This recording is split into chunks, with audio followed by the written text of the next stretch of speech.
Hi, I'm Joe Chelman, and welcome to JavaScript for Web Designers. The web designer's job is to use all the tools at our disposal to make the best, most engaging, and usable websites and apps we can manage. By making JavaScript a key part of our toolboxes, the palette of experiences we can create online becomes almost limitless. JavaScript is the programming language of the web, and becoming comfortable with it will allow you to do things with your websites that you just couldn't do otherwise. In this course, I'll introduce you to the basics of working with JavaScript, both in a browser and text editor. I'll also introduce you to some of the terminology you'll need to understand what's going on. Then, I'll show you how to use JavaScript to work with a shopping cart, responding to users' choices, checking for errors, and making a calculation. Next, we'll look at how to work with time, enhancing an event page with a live calendar and clock. We'll make use of the Bing Maps API, and you'll see how easy it is to add interactive content to a website using the power of an external service. And finally, we'll use JavaScript to interact with a small, RESTful API to solve a small but genuine pain point many people experience filling out web forms. As a web designer, you might not have written much of your own JavaScript. Maybe it's even seemed a little intimidating in the past. Working through these examples, you'll start to see that working with JavaScript in modern web browsers can be quite painless, maybe even enjoyable. Let's get started. Let's talk about what you should know going into this course. This is JavaScript for web designers, so I assume you are at least somewhat active as a web designer, and therefore that you're familiar with both HTML and CSS. I assume you've built pages with both these technologies and have a good understanding of how they work. I also assume that you would recognize JavaScript in a document if you saw it. You don't have to have used it before, but just recognize what it is so that when we start looking at it, you'll know, yeah, okay, I've seen that before, that must be JavaScript. If you find what we're covering going over your head, you can check out my course, Learning the JavaScript Language, to get an introduction that will help you read and understand the language better. Generally speaking, anything that you might not know about JavaScript we'll try to fill in as we go. The exercise files for this course are broken down by chapter. There's a folder for each chapter that requires files, and a folder for each video within that chapter. On most chapters, we'll be working through one project, so there's a folder you can start with and use to follow along, named WIP for Work in Progress. There are also end folders for each video that match up with the state of the files at the end of each video. To follow along with Chapter 6, you'll need a web server, so you'll be copying or moving the whole exercise files to that server's folder when we get to that point. This course includes several videos called challenges.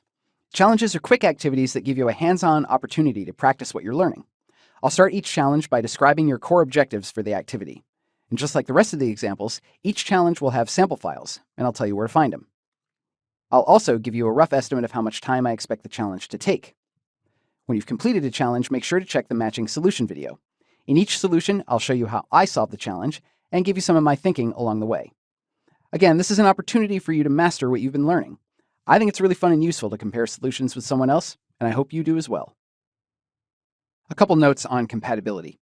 In this course, we're working through examples that come from my work in the real world where we have to care about compatibility with older browsers, but I want to mention where we're drawing the line for the purpose of this course. First of all, Internet Explorer and other ancient, in internet terms, browsers. We're sticking with web standards in this course, and we're not going to lose sleep working around the weird behaviors of these older browsers. They're still out there, but as long as we enhance our pages with JavaScript and are careful about it, our sites will still be accessible, which is the important thing. So everything you see in this course will work in modern web browsers like Chrome, Firefox, Safari, Edge, and Internet Explorer 11. Every once in a while, I'll mention something about browser compatibility, but for the most part, it is no great concern for our discussions. Also, we're not going to be using ECMAScript 6 or ECMAScript 2015 in this course.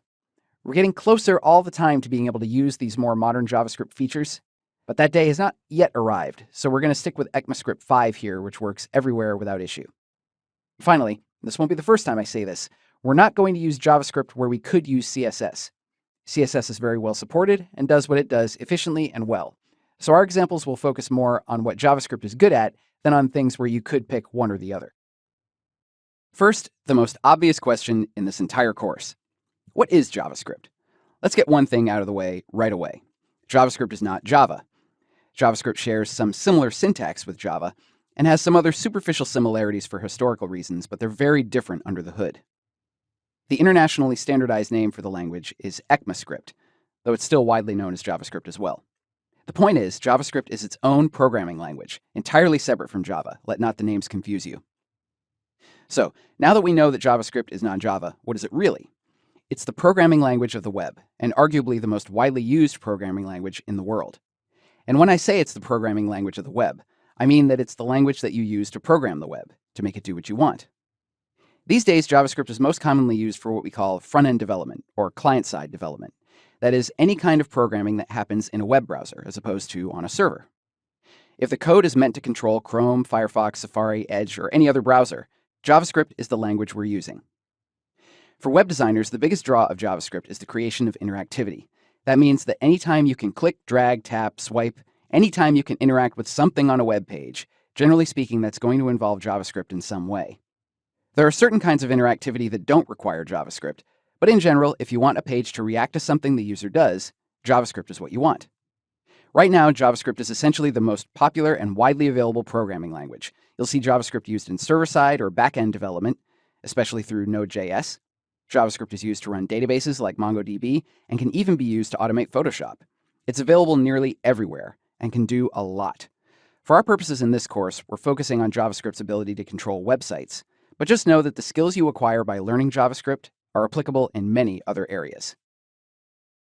We pretty much interact with JavaScript all the time, but you might not know exactly what pieces of interactivity JavaScript may be responsible for on the sites you visit.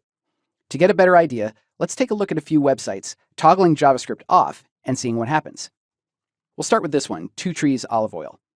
All of these sites are going to be fictitious brands that we use for demonstration purposes, but the websites are live on the internet. If we scroll down a little bit on this site, we can see that the logo kind of zips up into the sticky header, in and out. We have some drop-down menus here, a couple of buttons with their own little drop-down menus and some interactivity there. It's a nice looking site. Let's turn JavaScript off here in Safari. I'm using Safari because it makes it the easiest to turn JavaScript on and off. Here in the Safari preferences, under Security, I just have a simple checkbox here to enable JavaScript. I've turned it off. Let's reload the page. We can see that the drop-down menus still work, although there's no special trimmings here to show me that it's a drop-down menu. That account and that shopping cart icon are somehow gone. And if I scroll down the page, the sticky header is still sticky, but it doesn't have its background color, and the logo just kind of stays there. So JavaScript takes care of some things that I wouldn't necessarily have expected here. Some styling as well as some interactivity. Let's turn JavaScript back on. And now I'll go to the Land and Hotel site. If I click this button, I smoothly scroll down to the next section.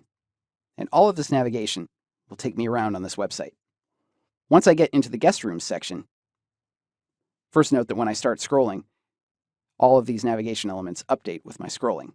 And as I scroll, I have these sort of waypoints where a little piece of content is made to appear and disappear depending on where I am in my scrolling. I'm using the scroll wheel as I go down here, and you can see these all change. And let's note that they're full screen as well. If I keep scrolling down the page, I have this split screen kind of effect here.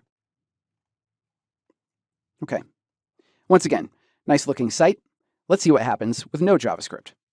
Scroll all the way back up, turn it off, and reload. Okay, first of all, none of these scenes is filling the screen entirely. Notice that this navigation is no longer following me around. That said, if I click that arrow, I still go to where I'm supposed to go. Clicking those buttons in the navigation does take me to the sections where they're supposed to appear, and that content that was in each of these sections no longer animates, but it is displayed. So in my opinion, this is a pretty good example of progressive enhancement. The site still works fine, even with JavaScript unavailable. The only issue we have here is this split screen area, where we had side-by-side panels of content kind of collapses into a little mess here. Otherwise, we're in pretty good shape. Turn JavaScript back on. And one more example. Let's refresh this page. We have some drop-down menus, another cart area, and we have some bouncing effects here on all of these images. All these items are filling the screen here. All right, let's turn JavaScript off again and reload. This is interesting. All the same content appears, but it no longer fills the screen, and the bounce doesn't happen on hover anymore. It just happens initially when the page first loads, and that's it.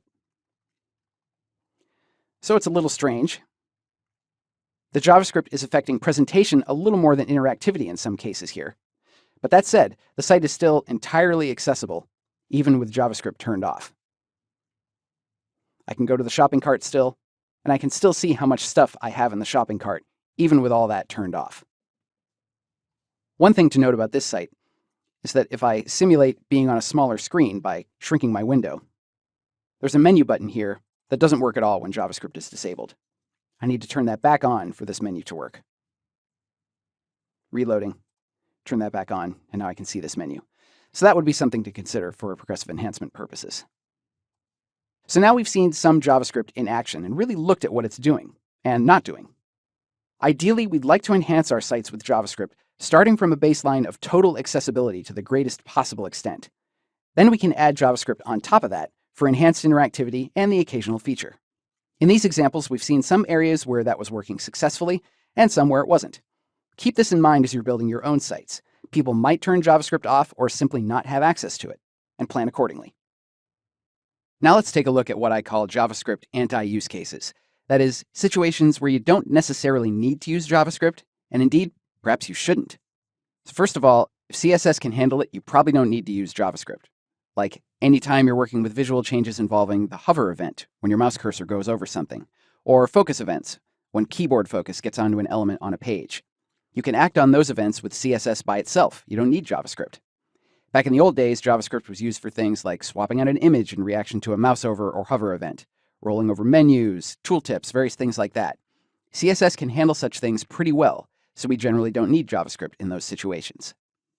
If we want to do various kinds of animation on our pages, CSS transitions and transforms offer a great deal of power without JavaScript. No serious coding necessary.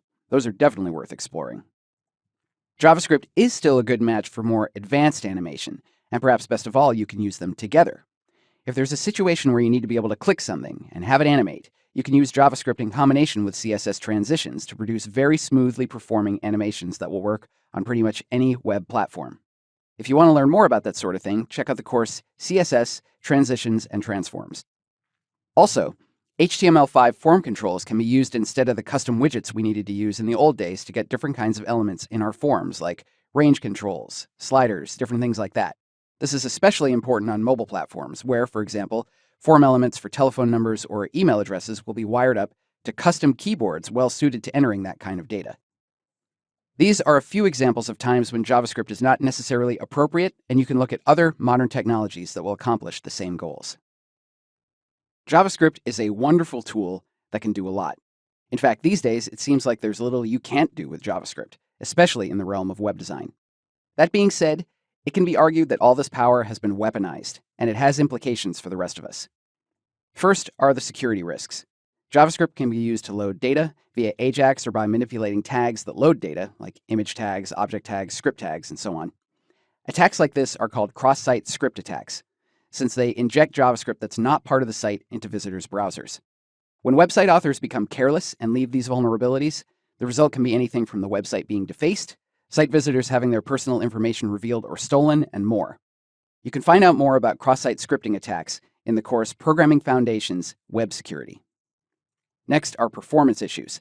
Many websites, especially larger commercial websites, include JavaScript to pull and display ads and tracking scripts to gather information on their visitors' behaviors and activities, some of which are quite invasive for our privacy. These scripts are often large and, of course, need to be downloaded, which takes valuable time. Include very many of them, and page load times start to balloon, resulting in slow, poor performance. Keeping JavaScript lean is vital for good performance and user experience. Beware of using lots of scripts. Your visitors' and customers' time and attention is very valuable. There's more information on optimizing websites for better performance in the courses Vanilla JavaScript, Web Performance Optimization APIs, and Learning Enterprise Web Application Performance, among others. The result of these kind of issues is that JavaScript can be blocked, sometimes entirely, often partially. Content blockers on mobile and desktop browsers can try to block advertising and tracking scripts from ever loading, and some will take more aggressive steps to try to protect user privacy.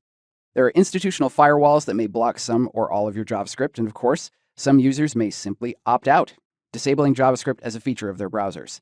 Not many in the grand scheme of things, but enough that you should be aware of it. All of this is to say, feel free to use JavaScript, but be attentive and judicious about it. Be especially careful when using JavaScript to display data users have entered, and when adding plugins or libraries so as not to slow your site down so much. And keep in mind that not all users will have JavaScript available or turned on. If you're going to spend any time working with JavaScript, or indeed any code whatsoever, it's essential that you have a good editor. Your choice of editor is going to be a very personal one, but I want to go over some features that might help you determine what makes a good one. The first thing a good editor does is make your code more readable. I'm looking at this JavaScript file from the exercise files in Visual Studio Code. Most decent editors these days offer syntax highlighting, which will show you different features of the language you're working with in different colors. So functions and other language keywords will be in blue in this case, strings will be in red, and so forth. Code folding is a really useful feature when you're working on long code files like this one. If I mouse over into the gutter here, I get these little arrows, and if I click one, it folds the code for me. This can reduce distractions. Makes it much easier to see what you're doing, especially when working on a long file. There's also function or symbol navigation. When you build up a huge library of stuff in a file, and as you can see, this one's pretty long, having a navigator that can help you jump to different points is really great. In Visual Studio Code, I can use Command-T or Control-T on Windows and Linux to jump to functions to find in this file. So let's say I wanted to jump to formatter. I can see it already, but it takes my cursor right to it. If you have a folder with lots of JavaScript files, there's often key commands to find symbols and functions across all of them. Another feature of a great editor is that it makes your code more writable. By that, I mean things like block or brace balancing. When you're writing code, punctuation is very meaningful, especially things like curly braces, parentheses, that sort of thing. And block balancing helps you see where those blocks start and where they end. So if I turn off the code folding here, when I click a curly brace, the other one that goes with it is highlighted. There are extensions available in the Visual Studio Code extension marketplace that can enhance this even further, changing the colors of these, drawing lines in between them, basically almost any level of visual enhancement that you might need to be able to see where these go is available via an extension for this editor. Many editors also offer auto-typing, which can help manage code indentation by keeping your code more readable. So if I hit return right here, even though I didn't hit the tab key, my indentation matches what I already have. Also, if I type punctuation like quotation marks of various types, or braces, parentheses, Visual Studio Code automatically adds the pair, so I only have to type one of them. So we've seen what all of that looks like here in Visual Studio Code. Let's compare it to an editor that is not code aware. Here's the same file in TextEdit, which has no code awareness whatsoever. It's much harder to read, which would make me more error prone, and no one needs that. And actually writing code would be slower, and frankly, less enjoyable. This is work, but we shouldn't be miserable while we do it. I've been using Visual Studio Code here, which is free and available for macOS, Windows, and Linux. Some other fine options include Sublime Text, which is also available for all platforms, and it's a paid application but has a very generous free trial. WebStorm by JetBrains is also a commercial app available for all platforms with a nice trial. WebStorm is a full-on integrated development environment. In my own work as a developer, I use its sibling, PHPStorm, which is basically the same application with additional sophisticated support for PHP. But if you don't use PHP, WebStorm is cheaper and excellent. I also still use BBEdit, which is only available for macOS, and is now a freemium app. It has a powerful free mode that you can use forever, with a paid upgrade for some of its more advanced features. Please try one or more of these options. There are trials available for all of them, and some of them are free. See what works for you. Once you start working in JavaScript on any kind of regular basis, you're definitely going to want to have a good editor. Let's talk about the other essential tool when working with JavaScript on the web, your browser. We're going to talk about the intersection between browsers and their various developer tools. That is, the tools that help you see what's happening with JavaScript and other web technologies on the pages. The first thing I want to say is, for now, just pick one. I'm going to give you several options, but really, any web browser that you're using right now probably has some tools built in. and you can just use whatever you're comfortable with. As you progress and get into professional work, becoming at least passingly familiar with all of them will help you, but to start, one is fine. In this course, I'll be using Firefox a lot. It's available on every platform and has web developer tools built right in. Here in the Tools menu, there is a web developer item, and I can choose Toggle Tools to open them up. The key command for them is Command-Option-I on macOS or Control-Shift-I on Windows. I can toggle them on and off. There are also several pre-release versions of Firefox you can download if you're curious about what's coming next for this browser, both as a user and as a developer. Google Chrome is available for every platform as well and has excellent developer tools. Those are available in the View menu under Developer, Developer Tools. The key command is the same, Command-Option-I or Control-Shift-I. There's a developer version of Chrome which is called Chrome Canary. If you get really interested in JavaScript and want to keep up with the very latest features or see what's coming down the pipeline for future releases of Chrome in terms of its developer tools, you can get a hold of Chrome Canary and take a look. But generally speaking, for everyday work, regular Chrome is great. For Mac users, you have the Web Inspector built right into Safari. It takes a little bit of work to enable. What I need to do is open Safari's Preferences, and then in the Advanced tab, I need to show the Develop menu in the menu bar. Having done so, in this new Develop menu, I have the Web Inspector right here. That's what Safari calls its developer tools, the Web Inspector. The key command to open them is exactly the same as the others. The bleeding edge version of Safari is called the Safari Technology Preview, and this is a very nicely packaged way for you to see what's coming up in upcoming versions of Safari. It's actively developed, getting releases all the time. You have to have a relatively recent version of macOS to run it, but if you do, it's an available option. And then finally, if you're a Windows user on Edge or Internet Explorer, I hope not, but it's possible, the tools are either called the F12 Developer Tools or simply Developer Tools, so named because you can hit the F12 key on your keyboard to make them come up. In Edge, they also use the same standard keyboard shortcut most other Windows browsers use, Control-Shift-I. You can also find them in the Edge menu under More Tools, Developer Tools. Microsoft offers this Insiders channel where you can download a beta version of Edge. As of this recording, they're in the process of replacing the innards of Edge, basing it on Chromium just like Google Chrome. So this might have changed, but the developer tools are available in the same way in that new version as well. As you start to work with JavaScript, you're going to spend a lot of time looking in the JavaScript console for errors and other information. And all of these browsers offer some very rich tools for taking apart your web pages and figuring out how to work with them. I strongly recommend that you start to get familiar with the tools that are built into your favorite browser. Now we're going to look at the JavaScript console to see what it can do for us. It's a very handy tool for learning basic JavaScript in general, and with a debugger can give you great insight into the code you're writing. But for now, we're just going to look at the console. I can open my developer tools using Command-Option-I or Control-Shift-I on Windows or Linux. If that opens the Web Inspector for you, you can switch it over to the console, just clicking the tab named Console. In Firefox, this is called the Web Console, not just the JavaScript console. I'm going to make this a little bigger. All right, let's see what we can do here. This console lets me execute JavaScript right in line. So if I type, for example, 4 plus 3, and hit return, I get the result, 7. I'm executing JavaScript. Along with being able to execute code, I can also inspect code here. There's a built-in object in JavaScript in web browsers called window. And if you type a period after any object, you can see all the properties that are available on that object. These will be different properties that will tell you things about that object or different functions you can execute on that object, like window.alert, which will just pop up an alert. It's blank because I didn't give it a message. Also, there's a global object called document.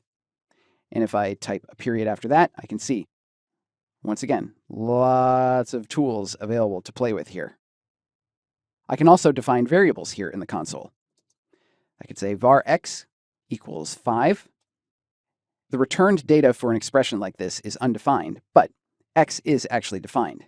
So if I type x and I hit escape to dismiss that big pop-up, hit return again, I get back the value that I assigned, 5. I can also assign other variables with more complex things, like, let's say I create an object called my friend.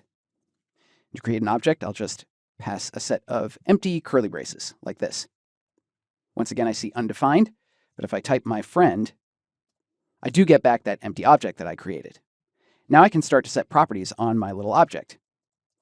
I'll give my friend a name, call my friend Margaret, and if I type an up arrow, I can get the last line or the last block of code that I typed here in the console. So I hit up arrow, and now I'm going to set an age also. We'll say that Margaret is 37. And now if I look at my friend again and type a period, I can start to see all the properties that are available on any object, as well as the ones that I created myself, like name and age. All right, let's clear this with the trash can button. I can also declare functions here. It gets a little tricky when you're typing what are usually multi-line expressions, like defining functions, but we can give it a try here. Here's a function called talking dog, and I'm going to hit Shift while pressing the return key to get some line breaks here. And then I can use my keyboard to navigate into the body of this function. And let's use window.alert and make this dog say woof woof, like so. Now if I hit return, once again, I get undefined, but now this function is defined here as long as I don't refresh the browser.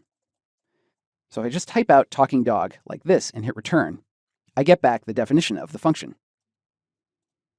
Different developer tools will show you this information in different ways, but I can see that this is a function that I've defined. If I want to actually execute it or invoke it, I need to attach the parentheses to the end there, and now I get my alert that says woof woof. This all works fine for experimenting directly in the browser, but most of the time we'll be writing our code in actual pages. So let's try that and see how it works. I have a script file that goes with this page open in my editor. Here it is. If I want to interact with the console from a script file, I use the console functions.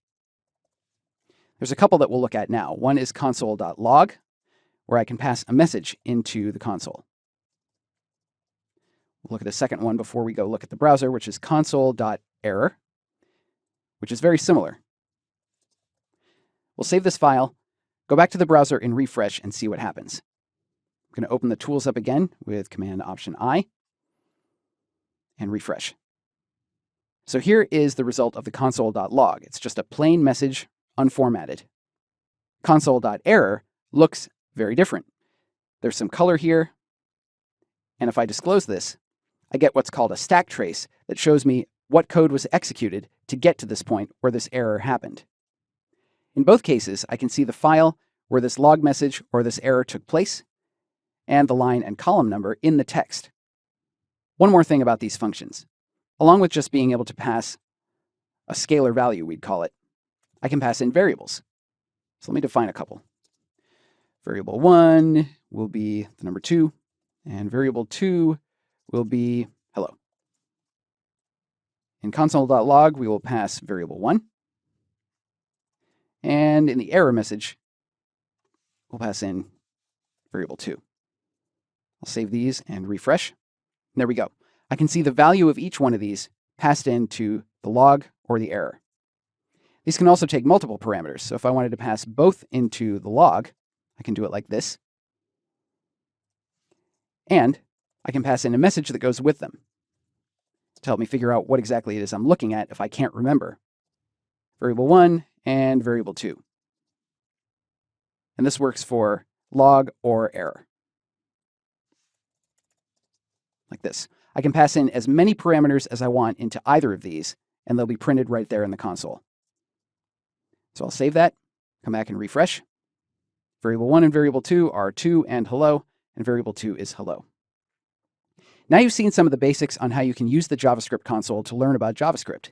As you become more comfortable writing JavaScript, please do check out my course, Learning JavaScript Debugging, to learn how to use the debugger that's also built into these developer tools. Learning how to use a debugger can really change one's life for the better. But for now, the console is a great tool, and you should check it out. As much as I, and all authors, would love to teach you everything possible, at a certain point you're going to be looking for other help, most likely online. You can, of course, search your favorite search engine, which will probably take you to Stack Overflow or the like, but here are some other places to look to help prevent frustration-related injuries to your head, furniture, or both. I quite like the JavaScript documentation that's available through the Mozilla Developer Network. It's my favorite place to look when I'm looking for just general JavaScript knowledge. It documents the entire language, every object, every function that's built in. There's also a lot of useful example code and compatibility information on what features are supported in which browsers. For more in-depth information on browser support for various features of JavaScript and other technologies, caniuse.com is a great clearinghouse. You can search for various features and get lots of information to help guide whether to use those features.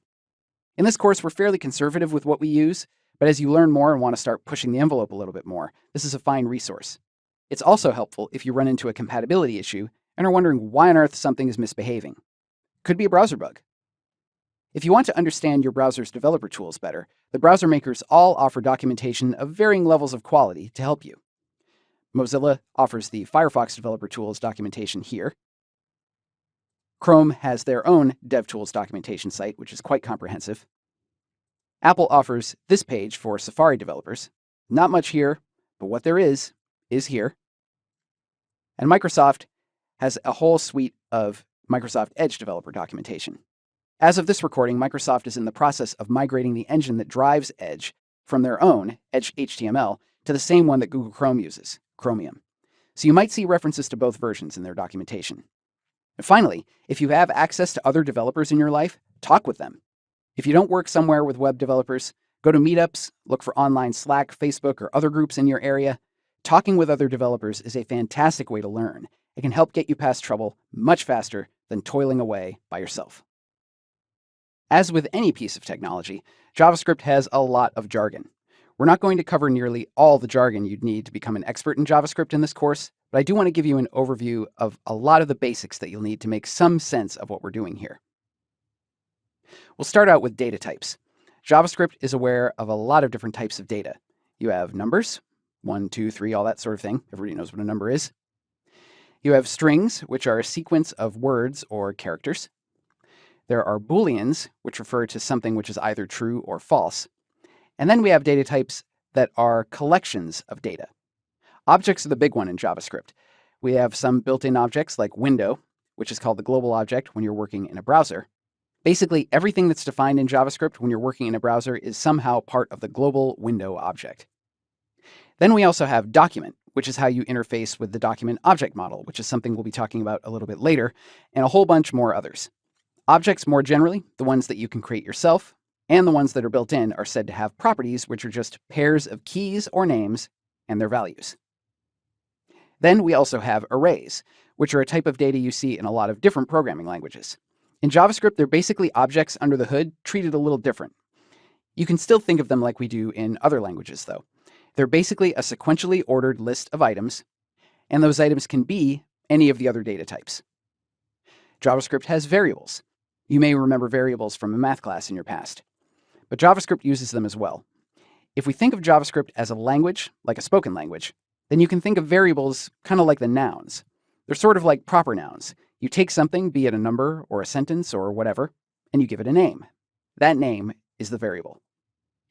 There are also operators, which, if we're keeping in the metaphor that we're going with of JavaScript as a spoken language, are like verbs. These are how you can take things and make changes to them. JavaScript has a whole bunch of these, and they can be all kinds of symbols.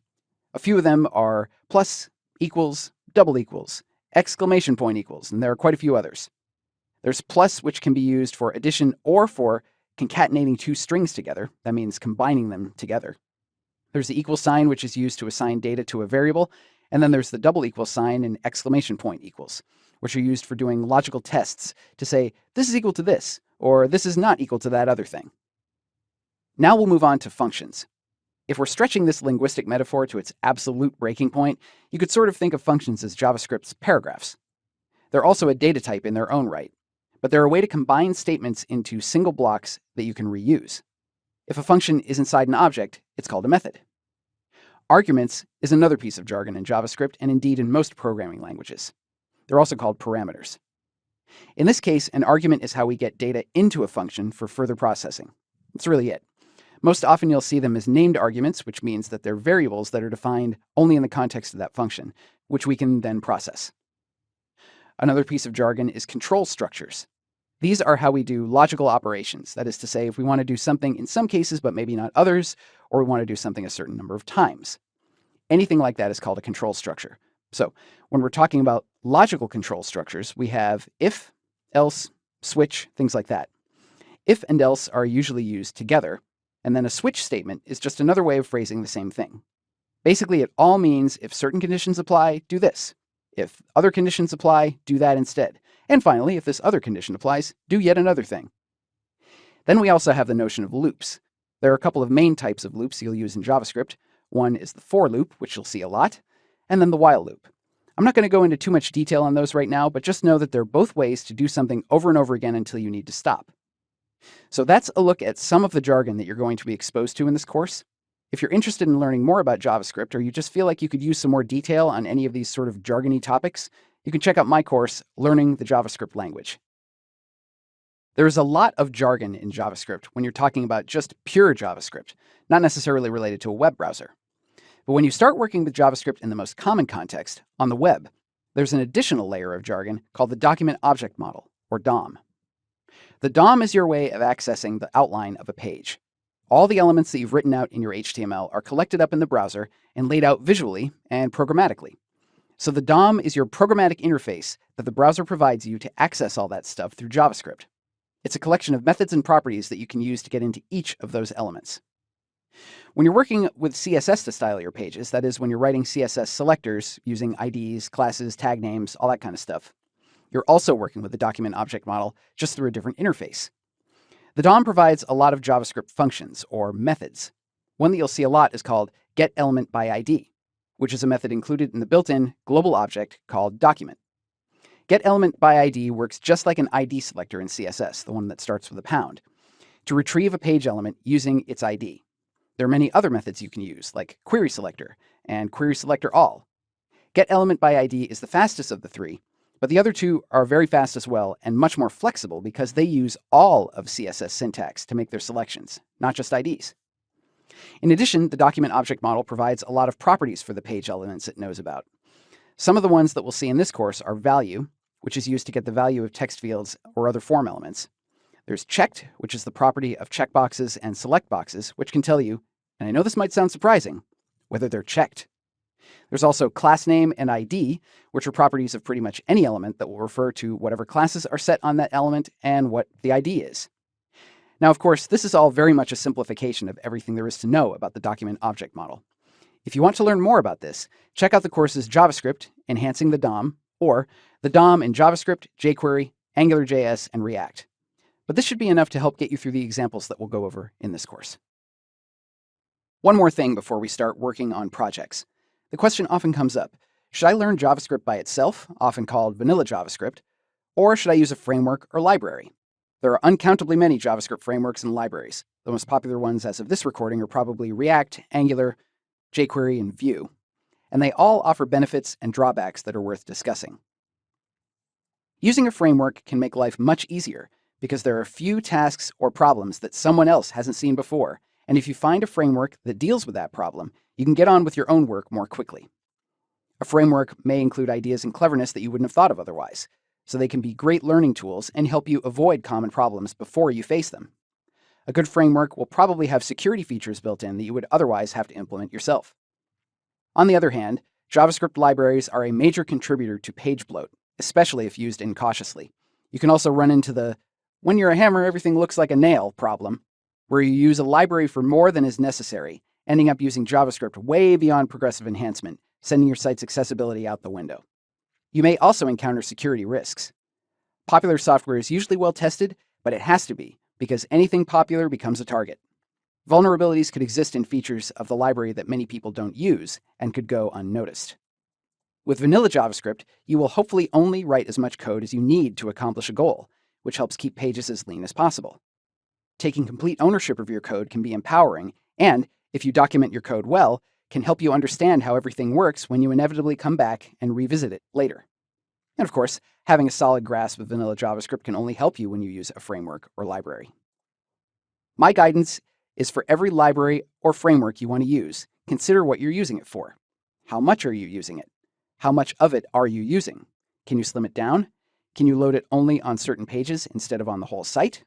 As you gain more experience, you might switch to vanilla JavaScript or a lighter framework to accomplish those same goals. Over the next several videos, we're going to look at how to work with forms. I can't say it's glamorous, but it's very common, and touches lots of different little ways of working with JavaScript. We have a little store page on H+ Sport here, where we're going to choose some products, where we want to ship them, and calculate how much we expect to pay. This is simplified from what you'd see on a real store's website, so we can keep our concerns relatively modest. This is the before state. My form elements work. I can select from different states here and choose my radio buttons and checkboxes and such. When I click this button, the page refreshes, and nothing has actually happened. Let's take a look at where we're going with this project. This is the after state. Once again, I can choose some items, choose a state, and then estimate my total. And now I have an actual calculation with a little bit of information about what I'm paying for shipping and the tax that I'm paying. Switching over here to Visual Studio Code, we can look at the HTML. This is a static version of a WordPress site, so there's lots of markup, lots of CSS, and a whole bunch of existing JavaScript. This kind of illustrates how an even relatively simple page can get pretty complicated when you look at the guts. Scrolling all the way down to the bottom of the file, here's a script tag that references our JavaScript file. If I hold down the Command key and click it, it opens it up for me. We're going to look at that a little later. Let's scroll up again to the HTML for the actual form that we're building that's special on this page and actually used in our project. This page has IDs and classes all over the place. This is important for CSS styling, but it's probably even more important for our purposes in JavaScript. If possible, having IDs, like these, on your elements is really helpful. If your CMS or templating system doesn't provide them for you, you can still make it work, but it takes some clever filtering or selection queries to actually get these elements when you need to work with them. Also note that I'm using the HTML5 number element for these quantity fields with a min attribute set. Over here in the browser, that means that the browser knows this is supposed to be a number, and I get these little arrows. I can also, in some browsers, hit the up and down arrow keys. In some browsers, if I were to try and type something that's not a number in here, that wouldn't be permitted. Firefox allows it, but I do get some other interactivity here that's helpful, just by setting that element type to number. Now let's look at the JavaScript file. My code is going to be inside this little construct, which is called an immediately invoked function expression. It's a JavaScript idiom where a function is created and then executed immediately. We do this because before ECMAScript 2015, the only way to keep variables from being accessible globally was to put them inside functions. So inside this expression, we're free to name our variables anything we want without fear of screwing up other JavaScript we're also including, which is really important when you have a lot of scripts. This line, use strict, is a special line that turns on JavaScript strict mode inside the function where it appears, to help us avoid making mistakes like accidentally creating global variables and so forth.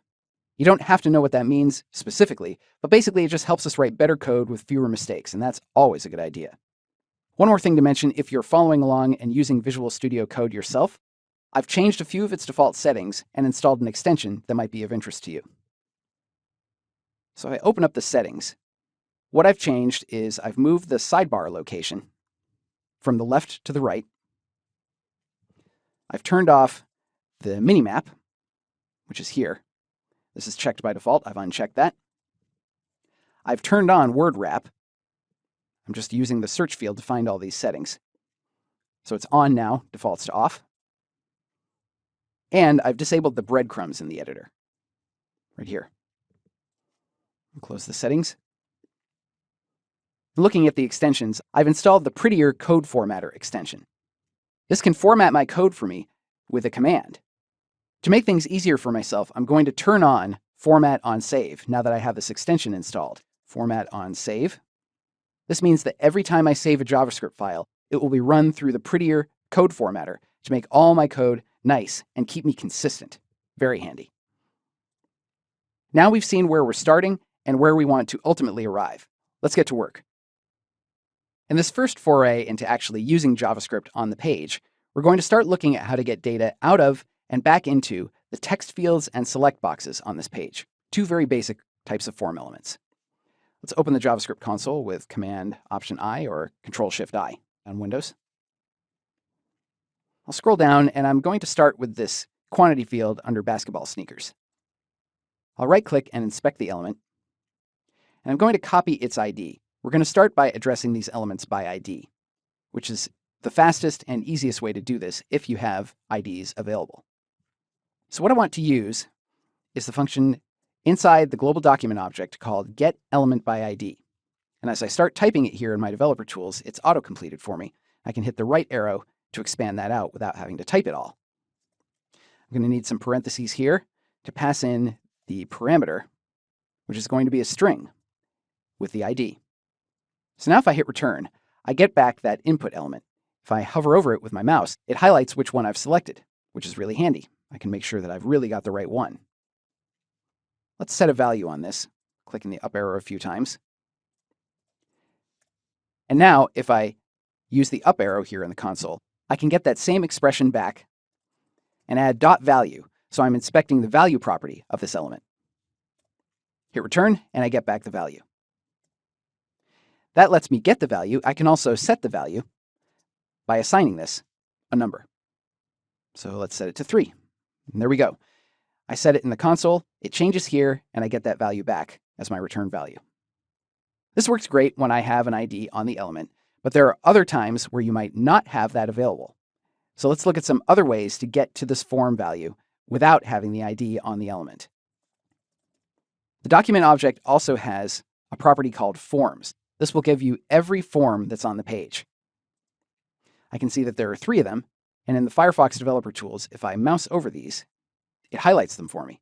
So I can see that inside this forms array, the one at the index 1 is the form I'm interested in. And so now what we can do is use document.forms sub1. And if I didn't have an ID, I can use the elements property of a form. This will give me all of the form controls that are inside there. I can address these by numeric index or by their names.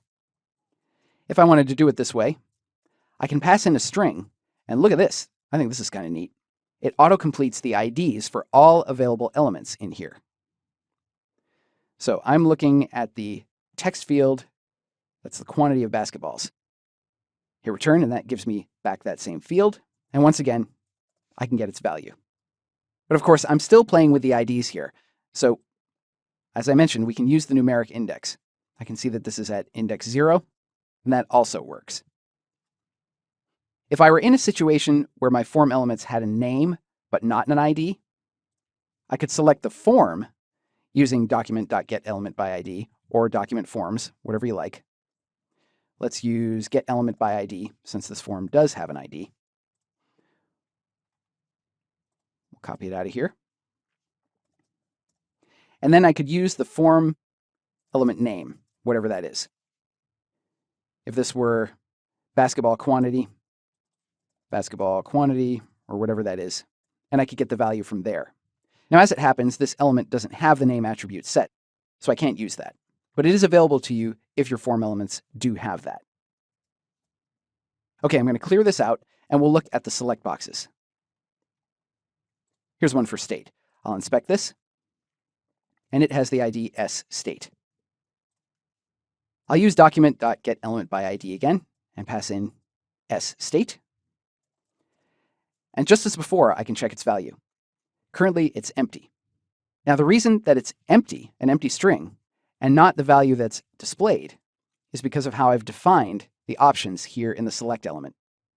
Each of these option elements has a displayed value, which is between the option tags, and then a value, which is what's going to be returned by your JavaScript functions. So when I have no selection, I really don't want to have to deal with this select default and just have something empty. But when I set it to California, use the up arrow, and return again, I get back CA.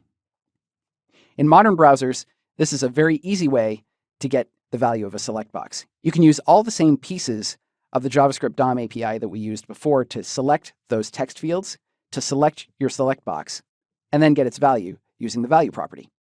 This works great in modern browsers. If for some reason you have to support older browsers, select boxes also have some other properties that might be interesting to you, like options. This will return an array of all the options that are available. And there's also a selected index property, which will give you the index of whichever option is currently selected. Using value is much easier and, generally speaking, very compatible now. So I'd go with that first.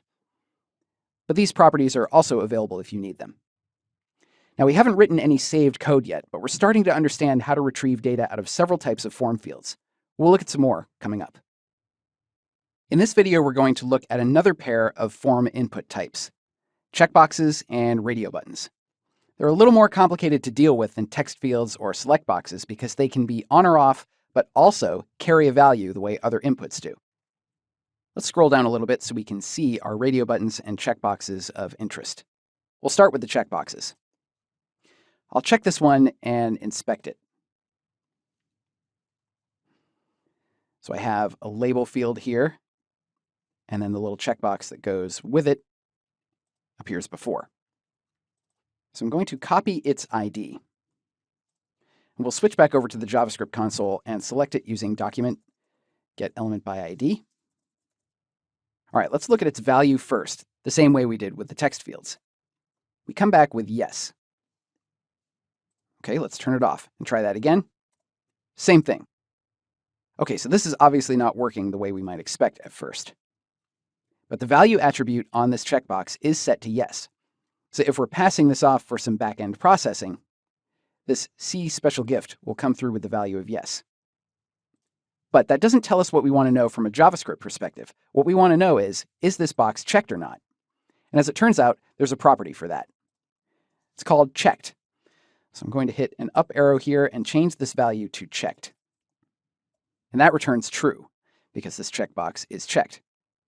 If I uncheck it, try it again, false. Great. So when we're concerning ourselves with checkboxes, we want to use this checked property, not the value. If we want to get all the checkboxes in this little group that are checked, I'm going to go and find a way to select this whole group. It has a class called special, so I'm going to use a different selector. I'm going to use query selector. I'm going to select that special group. There it is. That will give me everything that's inside that div tag. And subsequently inside that, I'm going to get all the checkboxes. Query selector uses CSS syntax, so I can use all the same syntax that I would use to style these elements in CSS. So I'm looking for all the inputs with an attribute of type, which is equal to checkbox, because that's, of course, how we create our checkboxes. And then I can add on the pseudo class of checked. I'll actually change this to query selector all to make sure that I return all of them, not just the first one. And there we go. Now I get a little node list, which is an array containing each of the checkboxes that are checked. If I turn one of them off, use an up arrow and come back, now I just get one. So there are different ways that you can address your checkboxes. You just want to make sure that you're always using the checked property to figure out which ones are checked and which ones are not. Now let's look at radio buttons. I'll clear this console first. Radio buttons are set up so that only one in any given group can be selected. And the way that they're grouped, if I inspect this, is by the name attribute on the inputs. In this case, it's r_method. Radio buttons also use the checked property to tell you which one is selected. But it's not enough with radio buttons. You need to know what the value is also, because they all share the same ID. So we're going to use query selector to figure out which one of these in this group is the one that's checked. This is a little longer. We'll go with document query selector. And what we're looking for is the input whose name is r_method, just paste that back in, which is checked. There it is. This returns the input, and now we need to get its value. So we can use the same syntax and get its value property, USPS for the US mail. If I change this to UPS, up arrow, hit return again, get UPS. And finally, if someone's picking up their order, we get pickup. We can also set all these different values. In this case, if I want to set which one of these is checked using JavaScript, I need to go back and get the ID to make this easy on myself.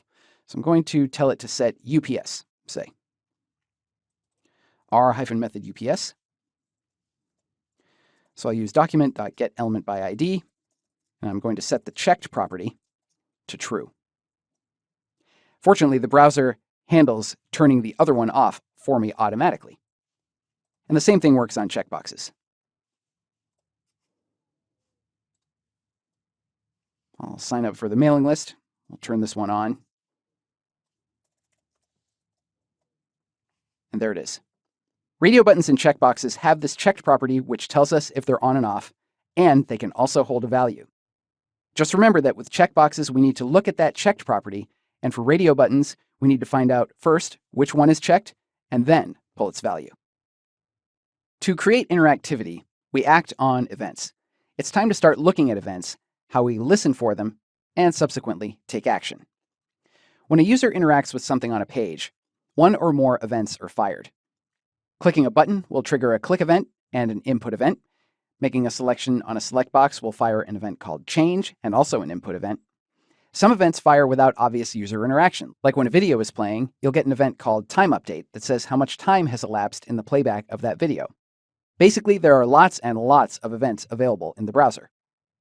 When we submit this form by clicking this estimate total button, the page reloads with some URL parameters added on here. We don't want to do that. We want JavaScript to take over control of this form, which means we need to listen to an event on that form, specifically the submit event. Let's switch over to our code and start doing that. Here I am in my script.js file, which is in my work in progress folder for this project. To listen for an event, I need to add an event listener. There's a built-in function called add event listener, and I need to do this on an element. So I'm going to use document.getElementById and select which element on the page I want to listen to. Switching back to Firefox, I'm going to inspect this form. I'm going to get its ID. I'll just copy that. And now I'm going to add this event listener. This is a function which takes a couple of parameters. The first one is the type of event that I want to listen for. I type my quotes, and Visual Studio Code is attempting to complete this for me. As you can see, I have lots of different options here. I want to listen for submit. The second parameter is going to be some callable thing. You'll usually see these defined either as a function expression right in this definition, or as a reference to a function statement defined elsewhere. You might even see it as a string, referring to a function. I'm going to use the function statement version. I'm going to call this estimate total, since that's what it's eventually going to be doing. Of course, it's not defined yet, so I need to do that. I'll create a function expression down here called estimate total. And event listeners can take a parameter which represents the event. You can name this anything you want. You'll often see it as just E or EVT. I'll spell it out as event for now. And inside this function, I have access to that event, and then I can do whatever I want in response to that event having been fired. So for example, I could log a message. You submitted the form. I'll save this. Prettier takes a pass at reformatting this for me. Everything looks nice. And we'll switch back to the browser and try it. I'll load up my console and clear out the messages. Refresh again. I'll click estimate total, and let's watch what happens. Well, if there was a message there, I didn't see it because the page is still reloading. So I need to stop the page from reloading. I'll switch back to the browser, and here's how we do that. Almost every event has a method available called prevent default. This will prevent almost any default action that would happen when this event is triggered. In the case of a submit event, this would prevent the page from being reloaded and the form data being submitted to the server. So I'll save this again, switch back to the browser one more time and refresh. Clear these excess messages. I'll scroll down and submit this. There we go. Now the page does not reload, and I can see my message. One more note about the code here. I referred to this function expression by name here, but it's actually defined later. This code still works because JavaScript will transparently do what's called hoisting this function. So it's as if I wrote my code this way, where the function definition appears first. It works either way, and I kind of prefer to see my event handler first, then the function later, so I'll leave it like this. We'll stop there for the moment. We've brought the form under JavaScript's control by listening for and acting upon its submit event, and set ourselves up to add our business logic, coming soon. We aren't yet taking proper action to deal with the data in this form, so it's time to do that, starting with form validation, the term for code that inspects what data are in the form, validates that it's what we're expecting, and cleaning it up if needed. Here, we're going to start by making sure that the user has selected a state before they try to get their estimate. Switching back over to my code, I'm going to be taking this action inside my estimate total function. So I'm going to get rid of this console.log. We're going to replace it with something meaningful. I'm going to start by saving a reference to that state field that I'm going to be taking some actions on. So I'll say var state is document.getElementById, and we need the ID.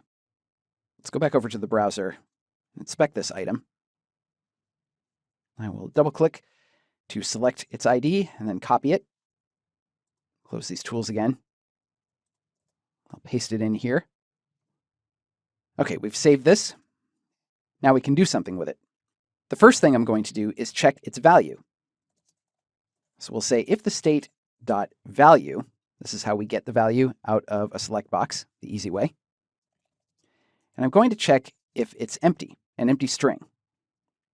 We're using the triple equal sign here for the equality check. This is a little bit of a stylistic preference. The double equal equality operator is a little more permissive about what it considers equal. So I like to use the strict equality operator instead to make my intentions that much clearer. In any case, if the value is blank, and recall that when we have selected nothing, it doesn't come up as select, it comes up as an empty string because that's what we've set as the value on that option. When it's blank, we're going to show an alert. And that alert will say, please choose your shipping state. We could express this as window.alert as well. Because window is the global object from which everything in the JavaScript DOM API derives, that part's kind of assumed and we can leave it off for now. So we'll show an alert and then return from this estimate total function, indicating that we just want to stop here. Okay, I will save that. Prettier takes a pass at reformatting it. We'll go back and refresh. We'll estimate the total, and there we go. Please choose your shipping state. And if I select something, anything at all, I click the button and nothing happens. Great. That is actually what we're expecting right now. One more thing I'd like to do is give the user a little bit of a hint about what they're supposed to do when this value is blank. Ideally, what I'd like to do is put keyboard focus on this state select box. And the way we do that is to, instead of listening for an event, we want to trigger the event. And to trigger the event, we'll use one of the methods that's available on this element. On the state element, we have a focus method. When we call this, it triggers the focus event so that keyboard focus will appear on that item. I'll save again. We'll come back here and refresh. The previous value stays selected, and of course, if I click estimate total, nothing happens. But if we make this blank, I'll click elsewhere to make sure there's no keyboard focus on there right now.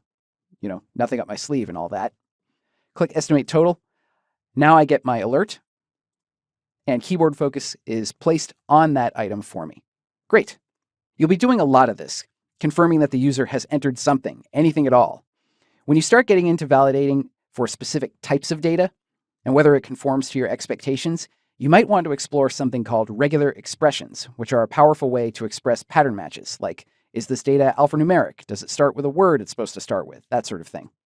It's out of scope for us right now, but I want you to be aware of regular expressions as a topic for future exploration with regard to form validation.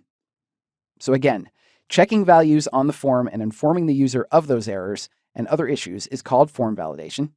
We're not going to go too much more deeply into this in this course, but if you want to know more, check out the course Validating and Processing Forms with JavaScript and PHP.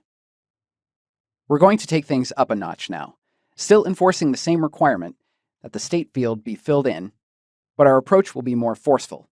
We're going to disable the estimate total button when the page loads and enable it again once a selection is made. To do this, we're going to listen to a different event, an event called DOM content loaded. We're going to listen for this on the document itself.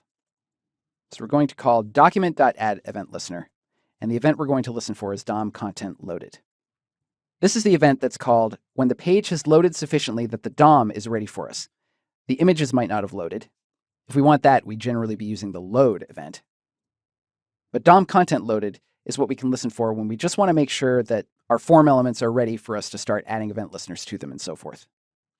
And for this, I'm going to just use an anonymous function that I can use to wrap a whole bunch of other code.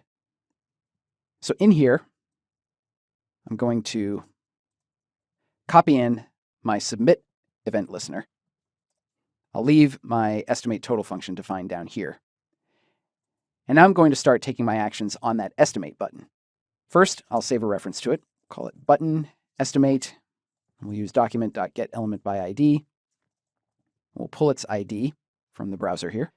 So I will scroll down here and inspect the element and pull its ID here in the developer tools. Now switching back to my code, I'll paste in that ID. So I have a reference to this button now, and I need to do some things here. When the page first loads, that state field is always going to be empty. So right away, I can disable that button. I'm going to use the disabled property, which is part of every button element. I'm going to just set it to true. This works just like checked on a checkbox. So when it first loads, that will be disabled.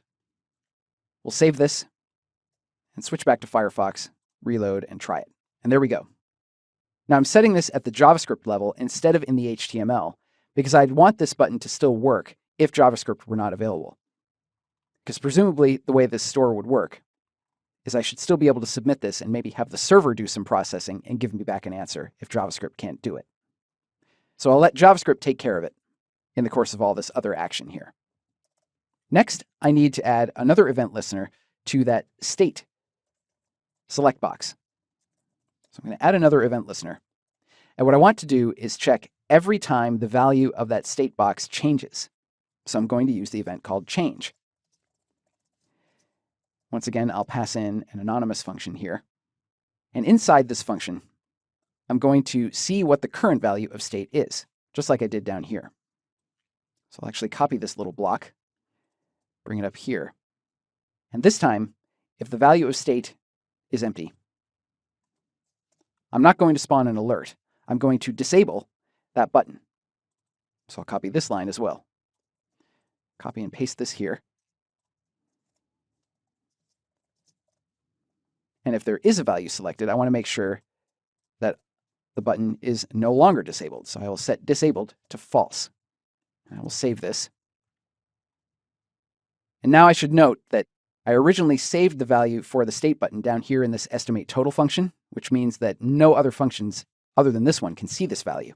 So I'm going to cut this, take it out of this function, and put it up here just inside my DOM content loaded function. So I know it will be available once the DOM is ready. And because of where that's defined, I need to move my estimate total function into the scope of this handler as well. Now I can save that, and I think we're good to go. We'll switch back to Firefox and reload. I'm actually going to trim off these URL parameters first. Reload, and we'll give it a shot.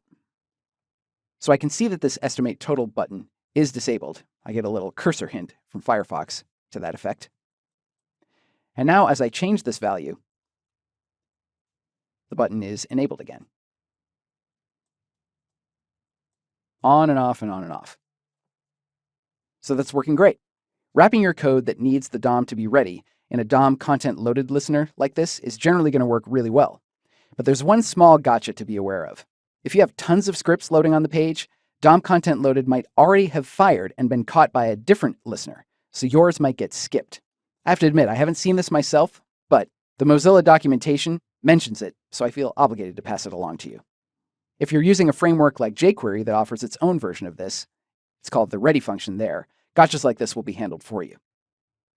This step is now finished. We've seen how to take action once the DOM is ready for us and disabled the estimate total button when there's no state selected, turning it back on when a selection has been made. Now we're going to take a look at sanitizing user input, a process that helps prevent unexpected behavior and security problems. If you've been following along with your work in progress folder, we're going to need to copy in some code from the script file in the exercise files for this video. I have that version open here. I've fleshed out the estimate total function a little bit with some more functionality to give us a little bit of a boost. So I'm going to select this entire file and paste it in to my work in progress version. I'll save it. And now we can go over the changes. Down here in estimate total, we now are collecting the quantities of all of the items that are in the cart. I have all of those saved in variables. I'm collecting the shipping state and the shipping method using document.querySelector to pick out which of those radio buttons was checked and get its value. Then we're doing some calculations here, getting the total quantity of all the items that have been ordered, the shipping cost per item, which is not set to anything at the moment, and the total shipping cost, also not set to anything yet. We have a tax factor, which will be used to calculate the tax based on everything that's chosen, an estimate, which is going to be our final answer, and the total item price, which has these three prices for each type of item hard-coded, and then they're just multiplied by each individual quantity. If the shipping state is California, we're setting a tax factor of 1.075, so we can do some simple multiplication to get the amount plus tax. And then we have a switch statement here, which will set our shipping cost per item to whatever it's supposed to be based on the shipping method that was chosen. So for the US Postal Service, it's $2 per item. For UPS, it's $3 per item. And for pickup, which is the default, it's 0. And then we do some basic calculations down here. Our shipping cost is how many total items we're ordering multiplied by the shipping cost per item. And then our total estimate is the total price of all the items, which we set up here, multiplied by tax, and then adding the shipping cost on top of that. In other words, the shipping cost is not subject to the tax. And then finally, we're using document.getElementById on that estimate field and setting its value to our total estimate. We'll go back to the browser and see how the behavior has changed by refreshing. Add a couple of items to the cart here. We'll set Illinois, USPS, and estimate the total. This looks like a pretty reasonable answer based on everything we've seen here. But what we want to do is sanitize the data that the user has entered to make sure that absolutely no mistakes can be made. We're going to sanitize the numbers to make sure that they're not strings of numbers, but actual numbers first. And the way we're going to do that, I'm going to show it in the console first here, is by using the built-in parseInt function. It looks like this. ParseInt, and then it can take two parameters. The first is whatever the piece of data is that you want to turn into an integer. So we're going to be changing strings of numbers into numbers. And to really use this most explicitly, you pass in a second parameter called a radix, which is the base of the number that you're using. Generally speaking, you're always going to use base 10, unless you're dealing with octal numbers or hexadecimal numbers. Pretty much always set it to 10, just to be explicit. And there you go, you get back 3. You can get all kinds of unexpected weirdness if you pass in things that are a little different, including not a number. But we do this to make sure that we are definitely getting a number based on what the user has put in. All right, let's try this in our code. I'm going to scroll up to where I'm setting the quantities of each item, these 3 variables right here. And I'm going to pass them through parseInt, each in turn. ParseInt, I'll copy this to each one. And I'll pass in that radix also. So this is going to convert each of those items into a number, no matter what actually appeared there. And for a little bit of further safety, I can tell JavaScript to convert this to a number, or if there's nothing in there to convert, or I get an answer that I don't like, set some kind of default value. This is a little trick using the alternation operator, also known as the logical OR. So this is either going to be a number, or I want it set to 0. So if this happened to be empty or not a number, like we saw in the JavaScript console, I would instead get 0. I'm going to put this in for each item's quantity. I'm going to do the same thing down here for my checkbox, because I want the shipping method to be an empty string, for sure, if none of the radio buttons is selected. So I'm going to save this and switch back to the browser to make sure that everything still seems to work. Refresh. I still have my quantities set here. Everything is selected just like it was before. Of course, when I reloaded the page, that set my estimate total to disabled, so let me just change this so it gets turned back on again.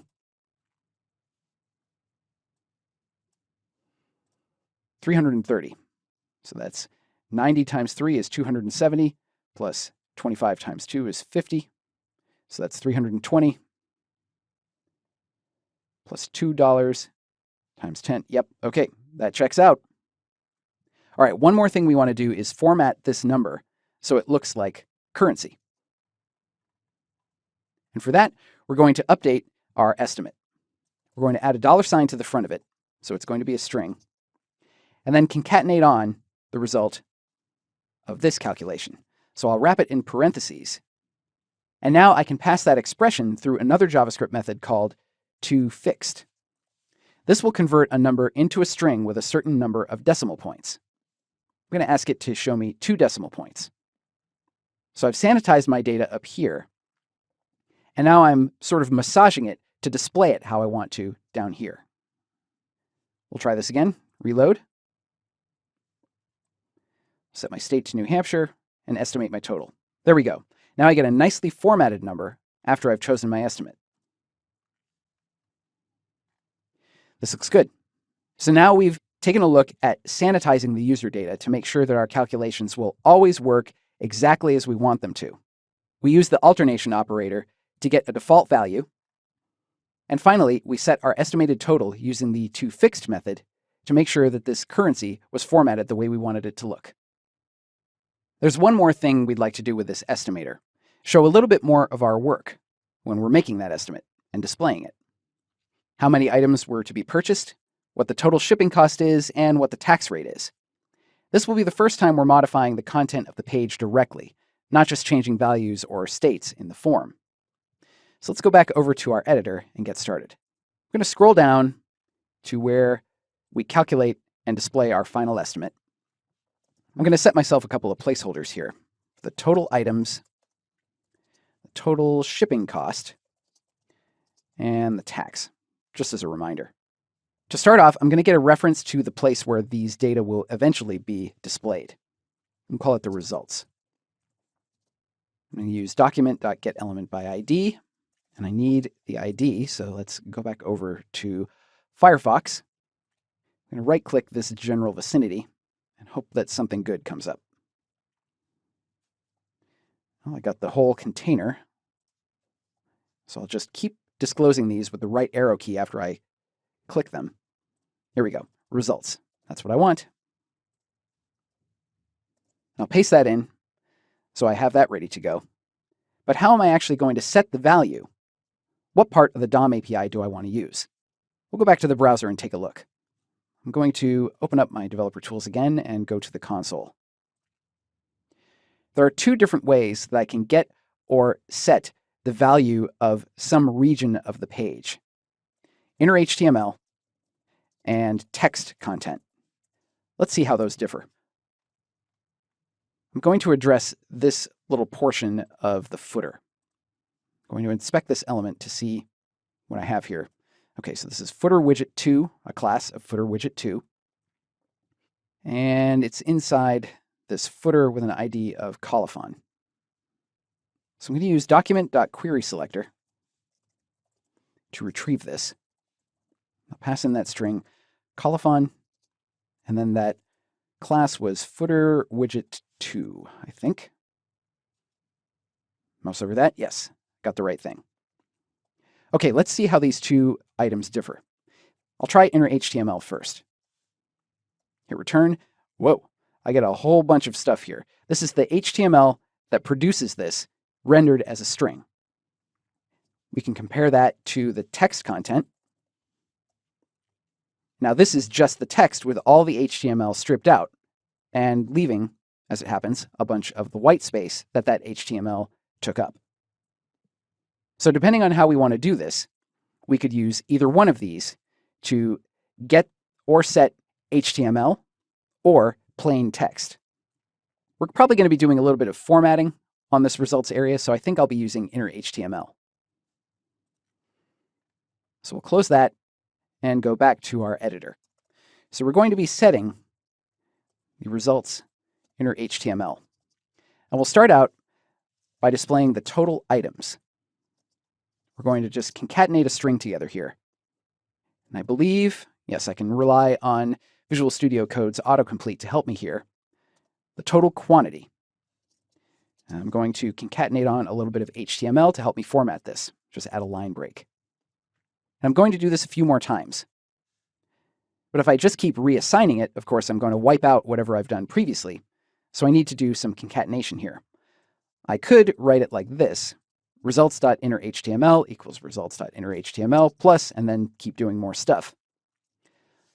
But I like to shorten this by using the concatenation assignment operator, where I just kind of glom them together.